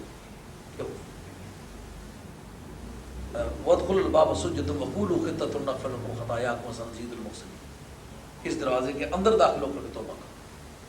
تو تمام مفسرین مجبور ہو کے یہ کہیں گے کہ یہ گردا گرد انبیاء علیہ السلام کے مزارات ہیں. تو مزارات کے دائرے کے اندر ہو کے دعا مانگو گے تو جو رنگ لائے گی وہ بات نہیں. اب سوال اٹھتا ہے موسیٰ علیہ السلام خود جو موجود ہیں ان کے وسیلے سے کیوں دعا نہ مانگی جائے. ایک ابراہیم علیہ السلام ہی اس وقت ایسے شخص تھے جو موسیٰ علیہ السلام سے افضل تھے، اور ابراہیم علیہ السلام کو چھوڑ کر موسیٰ علیہ السلام کے برابر کا پوری خدا کی کائنات میں کوئی نہیں. ابراہیم علیہ السلام کو چھوڑ کر سب سے افضل درجہ موسیٰ علیہ السلام کا ہے. حضور کا سب سے افضل ہے، اس کے بعد ابراہیم علیہ السلام کا، اس کے بعد موسیٰ علیہ السلام کا، اس کے بعد اختلاف. لیکن ان تین درجوں پر اتفاق ہے. سب سے افضل حضور، دوسرے درجے پر ابراہیم علیہ السلام، تیسرے درجے پر موسیٰ علیہ السلام. مگر جس وقت یہ واقعہ پیش آیا اس وقت صرف ابراہیم علیہ السلام گزر چکے تھے نا. تو وہ جو زندہ ہے ان سے کیوں دعا نہیں کرائی؟ یہ بھی بڑی قیمتی بات ہے. انبیاء علیہ السلام کو بیچ میں سے نکال دو، لیکن ولیوں کے بارے میں ایک بات خاص طور پر سمجھ آ رہی ہے کہ ولی زندگی میں کسی وقت پھسل سکتا ہے، لیکن جو مر چکا ہے اس کے پھسلنے کا چانس گزر چکا ہے. ان کا وسیلہ پکڑو جو اتھینٹیکیٹڈ ہے، جو زندگی میں ہے. ممکن ہے بلب باورا کی طرح ساری زندگی اللہ اللہ میں گزار کے آخر خاتمہ خدا کو پاس کرنا، یہ شیخ سلام کی طرح ساری زندگی کی کمائی ہوئی دولت ایک عورت کے پیچھے لگا دیتے. تو جو دنیا سے رخصت ہو چکے ہوں ان کا ایمان انشورڈ ہو چکا ہے، اب اس کے بارے میں کوئی خطرہ باقی نہیں رہا. محفوظ سمجھا کی بات؟ یعنی اب ہمارے اور ان کے اعمال میں زمین آسمان کا فرق ہے، کوئی تعلق ہی نہیں بنتا. تو کفار کا یہ عقیدہ تھا کہ ہم ان کو معبود سمجھ کے تو نہیں پوچھتے، شفیع سمجھ کے پوچھتے. اللہ تعالیٰ فرماتے ہیں ما من شفیع الا من بعد اذنہ. قیامت کے میدان میں جو شفاعت ہوگی یہ خدا کی پرمیشن سے ہوگی. یعنی وہ سمجھتے تھے کہ جو شفیع ہے وہ ایک ایڈوکیٹ ہے، وہ ایڈوکیٹ نہیں ہے. انٹرسیشن جو ہے اس کا ٹاپک یہ ہے، ایڈوکیٹ کا ٹاپک اور ہے. ایڈوکیٹ کا ٹاپک کیا ہے؟ چارجز کو ڈینائی کر. یہ بات نہیں ہوئی، ایسا نہیں ہوا، یہ جو سیکشن آپ نے لگائی یہ لگتی نہیں، اس کا منشا ہی پورا نہیں ہوتا. آپ نے استعمال کرتے ہو موصوف فادر جج نے توجہ نہیں فرمائی وغیرہ وغیرہ. گراؤنڈ آف اپیل میں یہ ابتدائی کیس دائر کرتے وقت بھی وہ چارجز کو ڈینائی کرتا ہے. اگر نبی کریم علیہ السلام یا اور کسی بزرگ کے بارے میں وکیل کا عقیدہ رکھا جائے تو یہ شرع میں ممنوع ہے، کیونکہ چارجز جو ہے اپلائی کرنے والا اللہ ہوگا، اس کو تو ڈینائی کیا ہی نہیں جا سکتا. یہ نہیں کہا جائے کہ مولا کریم نے یہ کام کیا ہی نہیں ہے، ویسے فرشتوں نے غلط لکھا ہے، یا معاذ اللہ سمجھ بلا مولا کریم تجھے غلط فہمی ہوئی ہے، معاذ اللہ یہ بات نہیں کہی جائے گی. کہا مولا کریم فرشتوں نے بھی ٹھیک لکھا، مولا کریم تیرا فیصلہ بھی برا ہے، مہربانی یہ میرا حکم اس پر کر، گنہگار ہے. تو وہ معافی کی درخواست ہوگی جس کا نام شفاعت ہے، وہ خدا کے عائد کردہ چارجز جو ہے اس کی ڈینائل نہیں ہے، اس کے تردید نہیں ہے، انکار نہیں ہے. تو اللہ نے فرمایا پھر شفاعت کی اجازت کسے ملنی ہے؟ جو اس کے ساتھ تعلق رکھتا ہے، جو اس کا مخالف ہے اس کو تو اجازت نہیں ملے گی. اب قرآن مجید کی جتنی آیتیں شفاعت کی نفی کے بارے میں ہیں، سمجھیں کہ یہ معبودان باطلہ کے ان معبودوں کے بارے میں ہے جن کو وہ خدا کی بارگاہ کا وکیل سمجھتے ہیں. کیونکہ قرآن کہتا ہے ما من شفیع الا من بعد اذنہ، تو یہ شفاعت کی نفی نہیں ہے، شفاعت کا اثبات ہے. اس کے ساتھ ایک کنڈیشن زیادہ کی جا رہی ہے کہ شفاعت ہوگی لیکن ود دی پرمیشن آف اللہ. تو یہ بت جو ہے یہ اسمگلر ہے، ان کی شفاعت نہیں ہوگی کیونکہ خدا کی طرف سے پرمٹ نہیں ملے گی. ذالکم اللہ ربکم فاعبدوہ، فرمایا کہ جن کو تم پوجتے ہو نا، پوجا جن کی کرتے ہو خواہ خدا سمجھ کے کرو یا شفیع سمجھ کرو، پوجا پوجا ہے اور یہ خدا سے دور لے جانے والی چیز ہے، اس سے حق شفاعت جاتا ہے.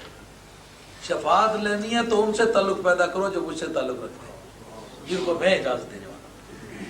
ذالکم اللہ ربکم فاعبدوہ، یہ تمہارا اللہ ہے جو تمہارا پالنہار ہے، اس کی پوجا. اب لا تذکرون، کیا تم دھیان نہیں کرتے ہو؟ اب وہ مسئلہ کہ اب دنیا میں جو کچھ ہو رہا ہے اسے ویسا ویسے ہی میں وقت گزار دیں، کا ایک آخری نقطہ جو ذہن میں رکھ لیے جائے تو مسائل حل ہو جاتے ہیں. وہ کیا؟ الیہ مرجعکم جمیعا، جتنے بھی ہونا، خواہ شاہ ہو کے گدا ہو، خواہ عابد ہو کے معبود، خواہ آقا ہو کے غلام، خواہ رئیس ہو یا مرعوس ہو، خواہ فرما روا ہو یہ کسی قوم کی رعایا ہو، سب صورتوں میں جانا اس کی بارگاہ میں. اللہ حقاً، اللہ نے یہ سچا وعدہ کیا ہے، اس نے ہو کے ہی رہنا ہے. تو جب وہاں جاؤ گے نا تو یہ جتنی پیسے کنجویسی کے طور پر کر رہے ہو نا یہ سب کرکری ہو جائیں گی اور کچھ نتیجہ نہیں لائیں گے. اس لیے صحت مند جواب کی تلاش کرو اور اس کے لیے صحت مند عقیدہ اور صحت مند عمل درکار ہو. انہوں نے سوچا یہ اس کی طرف لوٹ کے جانا یہ ہمارے سامنے بالکل نیا مسئلہ ہے، ہم یہ سمجھ نہیں سکتے. ایک آدمی جو ہمارے سامنے مرا مدتیں ہو گئی ہیں وہ واپس آنے کا کوئی نام نہیں لیتا، اس کا کوئی ذکر ہی نہیں. اور کتنے باپ دادے پہلے مر چکے ہیں، ہڈیاں ان کی بوسیدہ پڑی ہوئی ہیں، کوئی ان کے پروگرام ہی نہیں ہے دوبارہ بننے کا. تو جب اس بارے میں سوچنے لگے نا تو سوچ سوچ کے آخر اس نتیجے پر پہنچتے ہیں کہ یار کس طرح مانے کہ آدمی ایک مرتبہ ریزہ ہو جائے گا، دوبارہ اس کو بنا لیا جائے گا. اب پھر آ کے ان کی بحث آ کے یہاں پھنس جاتی ہے کہ یار اور باتیں تو رہیں اپنی جگہ، لیکن ایک بات ہمیں یہ سمجھا دو کہ ایک آدمی کے ذرے اٹھ کے بکھر کے کوئی کہیں کا کہیں چلا گیا ہے، کوئی کسی دریا کے کنارے، کوئی ندی کے کنارے، یا کسی جگہ بارش ہوئی ہے تو وہ چٹانیں گری ہیں تو اس کی ہڈیاں گل سڑ کے خاک میں مل کے پتہ نہیں کس دریا کے کس گوشے میں جا گھسی ہیں. اب بتاؤ یہ ذرے کس طرح دوبارہ اکٹھے ہوں گے تو پھر دوبارہ آدمی بنے گا، پھر اس میں جان پڑے گی. یہ قصہ میں سمجھا دو. اللہ تعالیٰ انہ یبدأ الخلق ثم یعیدہ، تم بتاؤ جب عدم محض سے بنا سکتا ہے، کچھ بھی نہیں تھا تو اس نے بنا لیا ہے. تو کچھ بھی نہ ہو تو بنا لے، تو کچھ بھی ہو تو اس سے نہ بنا سکے. کتنا آسان ہے. یہ ایک اصول ہے جو دشمن کے مسلمات ہیں، وہ اگر آپ کو فیور کرتے ہیں تو آپ ان کو اپنے کیس کے آرگو کرتے وقت پیش کیجئے. یہ تو مان چکے ہوں کہ بندہ پیدا ہو رہا ہے. جب پیدا ہونا مانا بتایا اس کا کوئی پہلے مٹیریل تھا نہیں تھا، تو جب پہلے مٹیریل ہو ہی نہیں تو اسی سے تمہارے سامنے آمنے بنے. ایک خاتون جو کل شادی ہوتی ہے کسی مرد کے ساتھ، کل تک وہ ایک خاتون تھی، اللہ تعالیٰ کے فضل اور کرم سے اس کے پیٹ میں ایک بچہ پیدا ہو جاتا ہے اور ایک نہایت خوبصورت بچہ پیدا ہو کر باقی گود میں کھیلنے لگتا ہے. تو وہ خود مانتے ہو کہ یہ کل نہیں تھا، اس کا کوئی مٹیریل نہیں تھا. اچانک رب کریم نے اپنی حکمت بالغہ سے اس کو پیدا فرما لیا. تو جو عدم محض سے بنا سکتا ہے اس کے سامنے کچھ نہ کچھ مٹیریل پہلے سے ہو تو پھر بنانے میں کیا دقت ہے اسے؟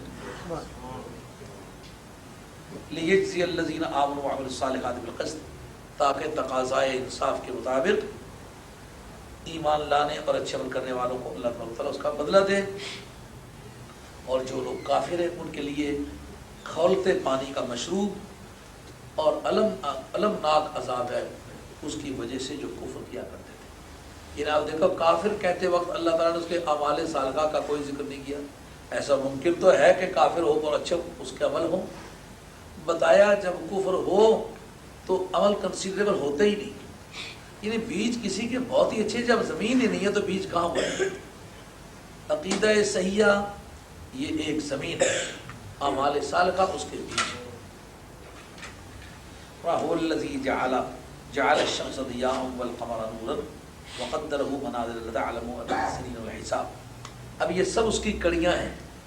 مسئلہ تو توحید باری تعالیٰ ثابت کرنا تھی کہ اس کے سوا کسی کو نہ پوچھو، تو یہاں سے بحث چھیڑی کہ زمین و آسمانوں کو انہوں نے اللہ تعالیٰ نے 6 دنوں میں بنایا، پھر کام کی تدبیریں وہی کرتا ہے۔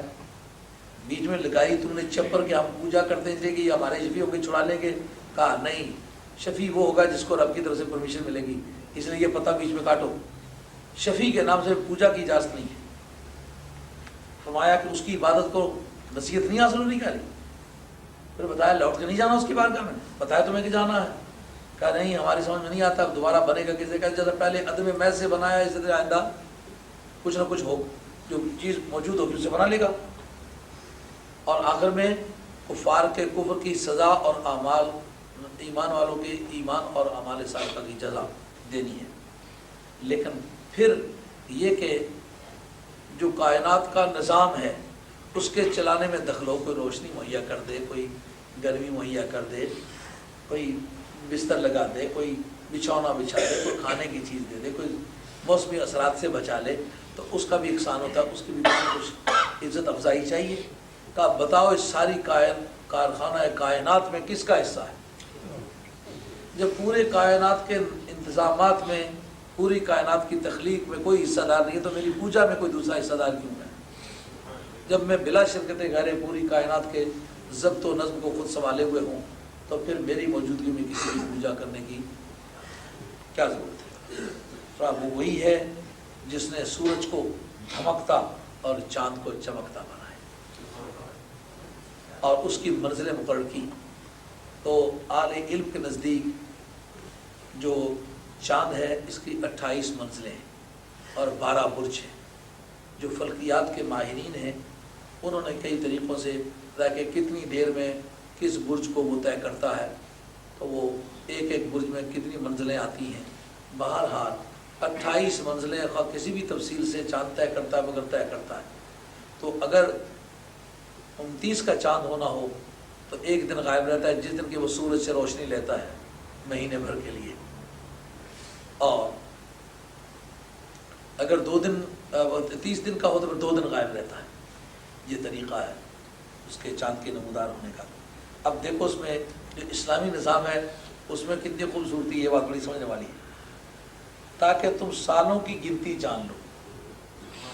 مثلا جو شمسی نظام ہے اس سے دن رات کی گنتی تو بن جاتی ہے، لیکن مہینے کا شروع ہونا کس طرح پتہ چلتا ہے کہ یہ ہے؟ یعنی چاند تو جب پہلی تاریخ نکلے تو پتہ چلے آج پہلی ہے۔ جب وہ چاند نظر نہ آئے، غائب رہے، تو سمجھے کہ یہ آخری تاریخ ہے۔ لیکن یہ جو شمسی نظام ہے اس کے ذریعے سے کس طرح پتہ چلے کہ یہ آج مہینے کی پہلی تاریخ ہے؟ مہینے کی پہلی تاریخ لوکیٹ کرنے کا تو کوئی طریقہ نہیں، اور مہینے کی آخری تاریخ معلوم کرنے کا کوئی طریقہ نہیں ہے۔ تو اس لحاظ سے قمری نظام بمقابلہ شمسی نظام کے زیادہ بہتر ہے، تو تاکہ تم سالوں کی گنتی جان لو اور حساب جان لو۔ اس سے بچے کی پیدائش کے بارے میں ماں فیصلہ کر سکتے کتنے مہینے گزر چکے ہیں، اتنے چاند دکھائی دیا تھا، اتنے چاند غائب ہوا تھا۔ اگر دنوں کی گنتی نہ بھی یاد رہے تو مہینوں کے ذریعے سے ٹریس کر سکتے ہیں، فلاں مہینے کی فلاں تاریخ کتنے پیسے تمہیں دوں گے۔ تو یہ اگر ڈائری والوں کا حساب نہ بھی ہو، پہاڑوں کی چوٹیوں پر رہنے والے چاند کے دیکھنے سے اور ان کے غائب ہونے سے یہ فیصلہ کر سکتے ہیں، اور نہیں پیدا کیا اللہ تبارک و تعالیٰ نے اس کو مگر حق کے ساتھ، یعنی ایک حقیقت واقعی ہے، ایک سچا نظام ہے جس کو ریگولیٹ کرنے والی ایک ہی ذات ہے، جس کی موجودگی میں کوئی چیز آگے پیچھے نہیں ہو سکتی، وہ اس کو خود چلا رہا۔ اور فرمایا اللہ تبارک و تعالیٰ اپنی آیتیں علم رکھنے والی قوم کے لیے بیان کرتا ہے، ان فی اختلاف اللیل والنہار وما خلق اللہ فی السماوات والارض لآیات لقوم یتقون۔ فرمایا اگر کوئی نصیحت حاصل کرنا چاہے تو پوری کتاب کائنات ایک کتاب ہے، اس کا ایک ایک ورق نصیحتوں سے لبریز ہے۔ یہ دن کی ہنگامہ آرائیاں اور رات کی کیف آور نیندیں اور یہ اونچے اونچے آسمان اور یہ دور دور تک بچھی ہوئی زمینیں اور سبزے سے لدے کھڑے پہاڑ، ان سب چیزوں میں لآیات لقوم یتقون، جو انصاف سے اور اللہ کے خوف سے مطالعہ کرتی ہے تو یہ کائنات کا پتا پتا جو ہے اس کی وحدانیت کا گواہ ہے۔ آگے فرمایا ان الذین لا یرجون لقاءنا رضوا بالحیات الدنیا واطمأنوا بها، بے شک جو لوگ ہمارے ساتھ ملاقات کی کوئی امید نہیں رکھتے اور دنیا کی زندگی پر خوش ہو گئے اور اس پر مطمئن ہو گئے، ان کو سکون مل گیا ہے اور وہ ہماری آیتوں سے غافل ہیں، ہماری نشانیوں سے بے خبر ہیں، اولئک مأواہم النار، ان کا ٹھکانہ جانا۔ یعنی کون ہے جس کی آنکھیں چمکتے سورج کو نہیں دیکھتی؟ کس کی آنکھ ہے جو دیکھنے کی عادت تو رکھتی ہے مگر شب مہتاب کی چاندنی اسے نظر نہیں آئی؟ کون ہے وہ انسان کہ رات کو کھلے آسمان کے نیچے کھڑے ہو کر یہ ستاروں کے کارواں سے چلتے نہیں دکھائی دیے؟ کون ہے وہ انسان کہ صبح کے سویرے میں، صبح کے تڑکے میں کوئل کی کو کو اسے لبے چو سنائی نہیں دی؟ کون ہے وہ صحرا نشین جس نے کبھی صبح کے وقت بلبل کو شاخے گلوں پر ترنم آویزیاں کرتے ہوئے نہیں سنا؟ اندھوں کو بھی سورج کی روشنی کا احساس ہونے لگتا ہے کہ سورج نکلا ہے، اندھے بھی شب مہتاب کی دلاویزیوں کو جب اپنے بدن میں ایک سکون ریز کیفیت کا ورود محسوس کرتے ہیں تو سمجھتے ہیں یہ ایسا لگتا ہے رات کی چاند۔ تو کائنات کا ذرہ ذرہ جب ان کو مطمئن کر رہا ہے تو اس کے باوجود بھی انہوں نے نصیحت نہیں پکڑی اور یہ نہیں جانتے کہ ہم ایک دن اللہ کی بارگاہ میں چل کے پیش ہونے والے ہیں، اور اس دنیا کی زندگی کو حرف آخر تسلیم کر لیا اور اسی پر خوش ہو گئے کہ بس مکان کو پیپر لگا لیے اور گاڑی چمکدار لے لی ہے، سوٹ بوٹ اچھا ہو گیا ہے، دکانیں بن گئی، سامان بن گیا، اب تو یہ دنیا ہمیشہ رہنے کی ہے اور قیامت غالباً گزر چکی ہوئی ہے۔ یہ رائے قائم کرنے والے ہماری آیتوں سے غافل ہیں، یہ جان لیں ان کا ٹھکانہ جہنم ہے، اور جو کچھ کر رہے ہیں دنیا پر اطمینان، دنیا کی زندگی سے سکون اور خدا سے بے خبری، آیتوں کے بارے میں بے پرواہی اور کائنات کے یہ کھلے کھلے ایوان ان سے نصیحت پذیر نہ ہونا، یہ اصل میں ایک گاڑی ہے جس پر وہ سوار ہے اور جہنم کی طرف جا رہی ہے، اسے پتہ نہیں کہ یہ گاڑی کھڑی نہیں ہے، یہ جا رہی ہے، لیکن اس کا اسٹیشن جہنم پڑتا ہے، یہ جہنم باؤنڈ گاڑی ہے۔ یہ قرآن عظیم کی عادت ہے، جس وقت منکروں کا ذکر کرتا ہے مقابلے میں ماننے والوں کا ذکر کرتا ہے، جب جہنمیوں کا ذکر کرتا ہے تو مقابلے میں اہل جنت کا بھی ذکر کرتا ہے۔ اللہ تعالیٰ نے بے ایمانوں، کافروں، مشرکوں، دوزخیوں اور عبرت پذیر نہ ہونے والوں کا ذکر کو مکمل فرمایا تو مناسب معلوم ہوا کہ اب اہل ایمان کا ورق بھی الٹا جائے۔ وَإِنَّ الَّذِينَ آمَنُوا وَعَمِلُوا الصَّالِحَاتِ يَهْدِيهِمْ رَبُّهُمْ بِإِيمَانِهِمْ۔ اس آیت کا نمبر یعنی سورت نمبر 10 کی آیت نمبر 9 میں بسا اوقات جو آپ کو کہا کرتا ہوں کہ قیامت میں نجات کا دار و مدار ایمان پر ہوگا، اعمال پر نہیں ہوگا۔ اعمال ترقی درجات کا ذریعہ ہے، یا یہ کہ سزا کھائے بغیر جنت میں جانے کا ذریعہ ہے، لیکن نفس نجات جس کا نام ہے وہ ایمان پر موقوف ہے، وہی آیت ہے۔ اور بھی بہت ساری آیتوں سے ثابت ہے، لیکن اس آیت کو آپ یاد رکھیں، سورت نمبر 10 اور آیت نمبر 9، آیت نمبر 9 سورت نمبر 10 کی کیا ہے؟ جو لوگ ایمان لائے. اب دیکھیں ذکر کرتے وقت کتنے باتوں کا ذکر کیا. جو لوگ ایمان لائے، جنہوں نے اچھے کام کیے، ایمان بھی لائے، کام بھی اچھے کیے. یہدیہم ربہم بایمانہم، اللہ کریم کی ذات پاک انہیں راہ دے گی یا انہیں منزل پر پہنچا دے گی. ہدایت کے دو معنی اہل علم کے نزدیک ہیں، ایک راستہ دکھانا، ایک منزل پر پہنچانا. تو اب دنیا میں راستہ دکھانے کے معنی تھے، قیامت میں تو منزل پر پہنچانے والی بات ہے. فرمایا کہ اللہ رب العزت انہیں منزل پر پہنچائے گا، لیکن کس سبب سے؟ اعمال صالحہ کی وجہ سے. فرمایا بایمانہم، ان کے ایمان کی وجہ سے. حالانکہ باتیں تو دو گزر چکی ہیں، ایمان لا اور کام اچھے کیے. فرمایا اچھے کاموں کی وجہ سے نہیں، اچھے عقیدے کی وجہ سے. اس پر امام نصفی نے لکھا جو اہل سنت کا عقیدہ ہے کہ نجات کا دار و مدار عقیدہ صحیح ہے. یہ وجہ ہے جس وجہ سے ہر باز میں ہم لوگ عقیدہ صحیح کی دعوت دیتے ہیں. ایک قوم کو دیکھتے ہیں اعمال اعمال اعمال، عقیدے کی بات چھیڑو. عقیدے کی بات نہیں چھیڑتے، انہیں ڈر ہے کہ اگر عقیدے کی بات چھیڑی تو میرا بھی پوچھیں گے تیرا کیا عقیدہ ہے. تو جب یہ بات چھیڑی تو خطرناک ہوگی. اس لیے وہ سمجھتے ہیں یہ بات عقیدے کا نام ہی نہ. ہم کہتے ہیں پہلے عقیدہ بتاؤ، بعد میں باتیں سنو. پہلے عقیدہ بتاؤ.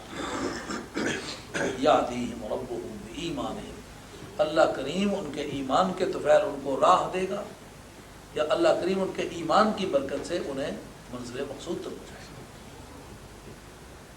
گا.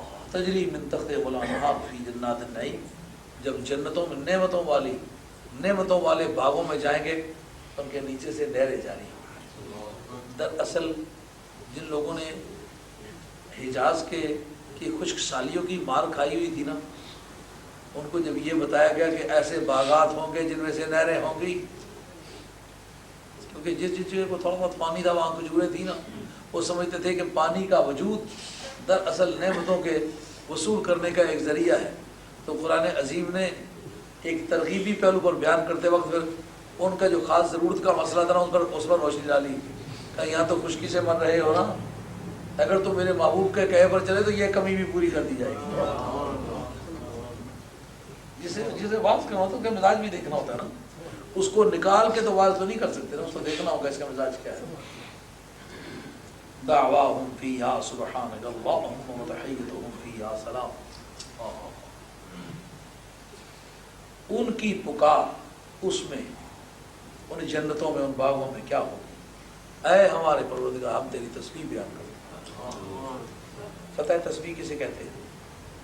تسبیح کہتے ہیں ان صفات کو ذات باری تعالیٰ سے ہٹا کے رکھنا جو اس کی شان کے لائق نہیں. مثلا لوگوں نے کہا کہ خدا کا بیٹا ہے کوئی، کہا نہیں، سبحانہ، اس کی ذات پاک ہے.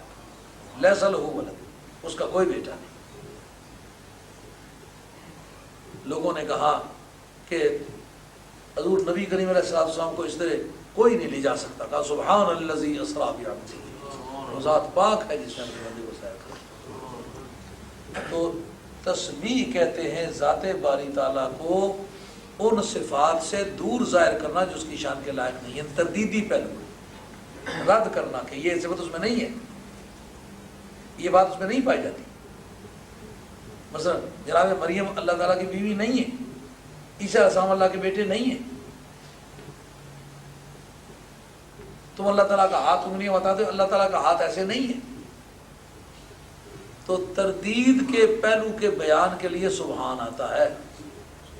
تو حمد باری تعالیٰ کے دو پہلو، ایک الحمدللہ کا، دوسرا سبحان اللہ کا. الحمدللہ ان صفات ثبوتیہ کا اثبات،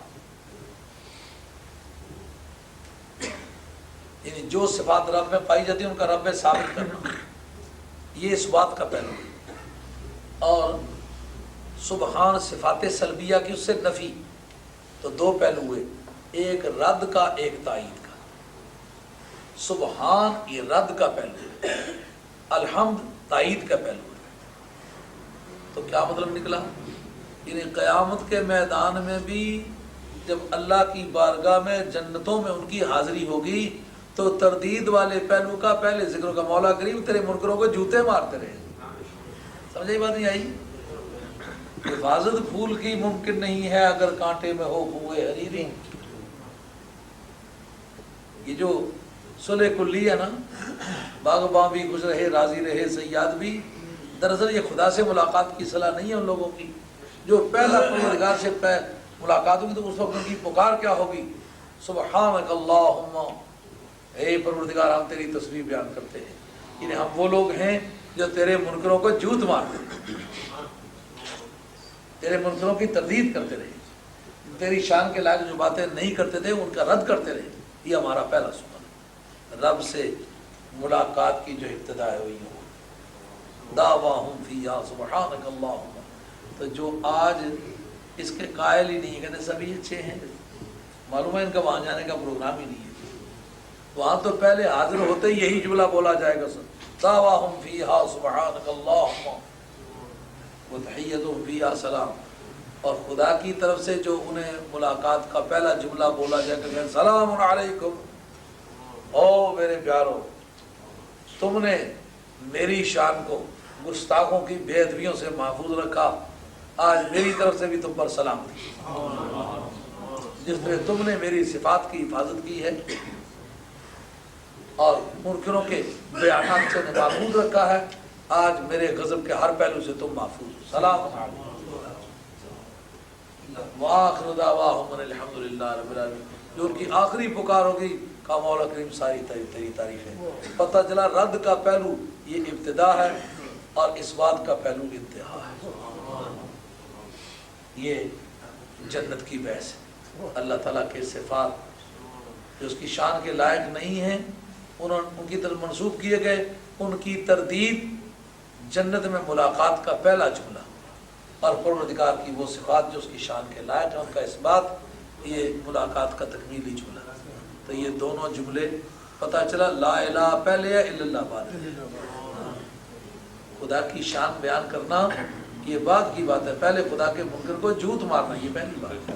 اور جنت میں یہ بحث اسی انداز جس انداز سے دنیا میں طے ہو رہی ہے اسی انداز میں خدا کے ساتھ ملاقات بھی ہوگی. یہ تھا آج کا بیان. اللہ تعالیٰ قبول فرمائے. کسی دوست کو اگر میری پیش کردہ کسی بات پر کوئی سوال کرنا ہے وہ کر سکتا ہے. کوئی سوال؟ جملے ابو قبیس جہاں شکل قمر کا واقعہ معجزہ ہوا تھا تو جملے ابو قبیس کے اوپر کچھ آدمی مسلمان ہوئے تھے یا ایک آدمی ہوئے تھے، ان کا نام کیا ہے؟ جی جب اس رات کچھ لوگ مسلمان ہوتے ہیں ان کا نام کیا ہے؟ جی تو ایک آپ نے تعریف فرمایا تھا جی ایک دفعہ آپ نے فرمایا تھا، میں نام بول رہا ہوں اس کا نام. نہیں، دراصل یہ تفصیلی ضروریات کی بات نہیں ہے. اگر آپ چاہیں گے وہ تفصیلات آپ کو مہیا کر دی جائیں گے، لیکن ان تفصیلات سے کوئی مقصود وابستہ نہیں ہے. تفسیر میں وہ چیزیں جاننے کی ضروری ہوتی ہیں کہ جن کے جاننے سے قرآن سمجھ میں آ جائیں. تو اب ان کے ہاں خاص کون کون شخص مسلمان ہوا تھا، قرآن مجید کے کسی سینٹینس کا مطلب جاننے کے لیے یہ ضروری نہیں ہے، اس لیے تفصیلی ضروریات میں سے یہ نہیں ہے. اگر ضرورت پڑی تو لسٹ بتا دوں. لکھیے کوئی سوال؟ دراصل تفسیر کے بارے میں جو باقی لوگوں نے اقوال لکھے وہ بھی ہیں. ایک قول لکھا ہے حضرت امام بدر الدین زرکشی رحمۃ اللہ علیہ کتاب القرآن کے اندر، وہ فرماتے ہیں تفسیر تبصرہ سے. تبصرہ اس قارورے کو کہتے ہیں، اس شیشی کو کہتے ہیں جس میں کسی مریض کا قارورہ ڈال کے بھیجتے ہیں طبیب کے پاس. وہ لیبارٹری میں ٹیسٹ کرتا ہے کہ اس کو کون کون سی بیماری ہے. تو خواہ وہ قارورے والا کہیں بیٹھا ہوا ہو، لیکن اس کو شیشی کو دیکھ کر کے جو ٹیچر ہوگا وہ اس کا جو ایگزامینر ہوتا ہے اس کا لیبارٹری کا اسسٹنٹ، وہ دیکھ کے یہ فیصلہ کرتا ہے کہ کون کون سی بیماریاں اسے پائی جاتی ہیں اور کون کون سی تکالیف کا یہ مریض ہے. تو جس طرح وہ بوتل دیکھ کر کے بیماریوں کے بارے میں معلومات پہنچا دی جاتی ہے، اسی طرح تفسیر کا معاملہ کہ رب کریم کا یہ کلام ہمیں ملا ہے، اس کلام کو سامنے رکھ کر کے خدا کے منشا کا فیصلہ کر لیں کہ خدا اس میں کیا کہنا چاہتا ہے.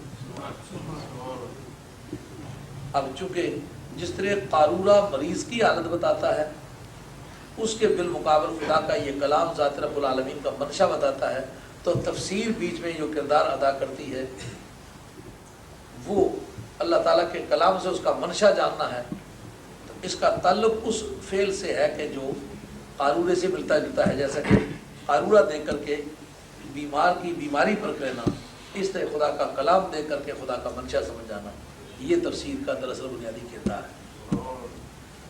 آپ تو یہ دیکھنا ہوگا کہ تفسیر آپ پڑھ رہے ہیں تو تفسیر کے رینج میں کون سی چیز آتی ہے کہ جس کے جاننے سے قرآن سمجھ آ جائے۔ تو جو چیز قرآن مجید کے فہم سے تعلق نہیں رکھتی وہ باقی تفصیلات ہوں گی، تفسیر نہیں سمجھ جائے گی۔ اسی لیے امام فخر الدین رازی رحمۃ اللہ کی تفسیر کے بارے میں اہل علم کا ایک طبقہ ہے، وہ یہ کہتا ہے کہ امام رازی کی تفسیر میں تفسیر کے سوا سبھی کچھ ہے، حالانکہ وہ 32 جلدوں میں اور بہت ساری تفسیر بھی ہے، بے انصافی ہے جو باتیں لوگوں نے کہی ہے، لیکن چونکہ اس میں فالتو باتیں بہت ہیں جو قرآن مجید کو جاننے کے بجائے، جیسے کہ فلکیاتی کی بحث چھڑ گئی ہے نا، تو اس پر امام جلال الدین سیوطی رحمۃ اللہ تعالیٰ چاند کی منزلیں، اس کو طے کرنے کی رفتار، کتنا دن کتنے برج رہتا ہے، کتنے برجوں کے نام، منزلوں کے نام، پہلے کون سی آتی ہے، بعد میں کون سی آتی ہے، پھر موسم کس طرح تبدیل ہوتے ہیں، تو اتنا وہ لکھیں گے کہ پورا فلکیات سارے اس میں آ جائیں گے۔ تو اس میں مفسرین کہتے ہیں یہ تفسیر نہیں ہے، یہ فلکیات کا علم ہے الگ، اس کے لیے الگ کتاب لکھنی چاہیے۔ اور کوئی سوال ہے بھائی؟ کوئی سوال نہیں ہے؟ میرا خیال تھک جانے کی وجہ سے بھی سوال کرنے کو بڑا آلو نہیں رہتے۔ چلیے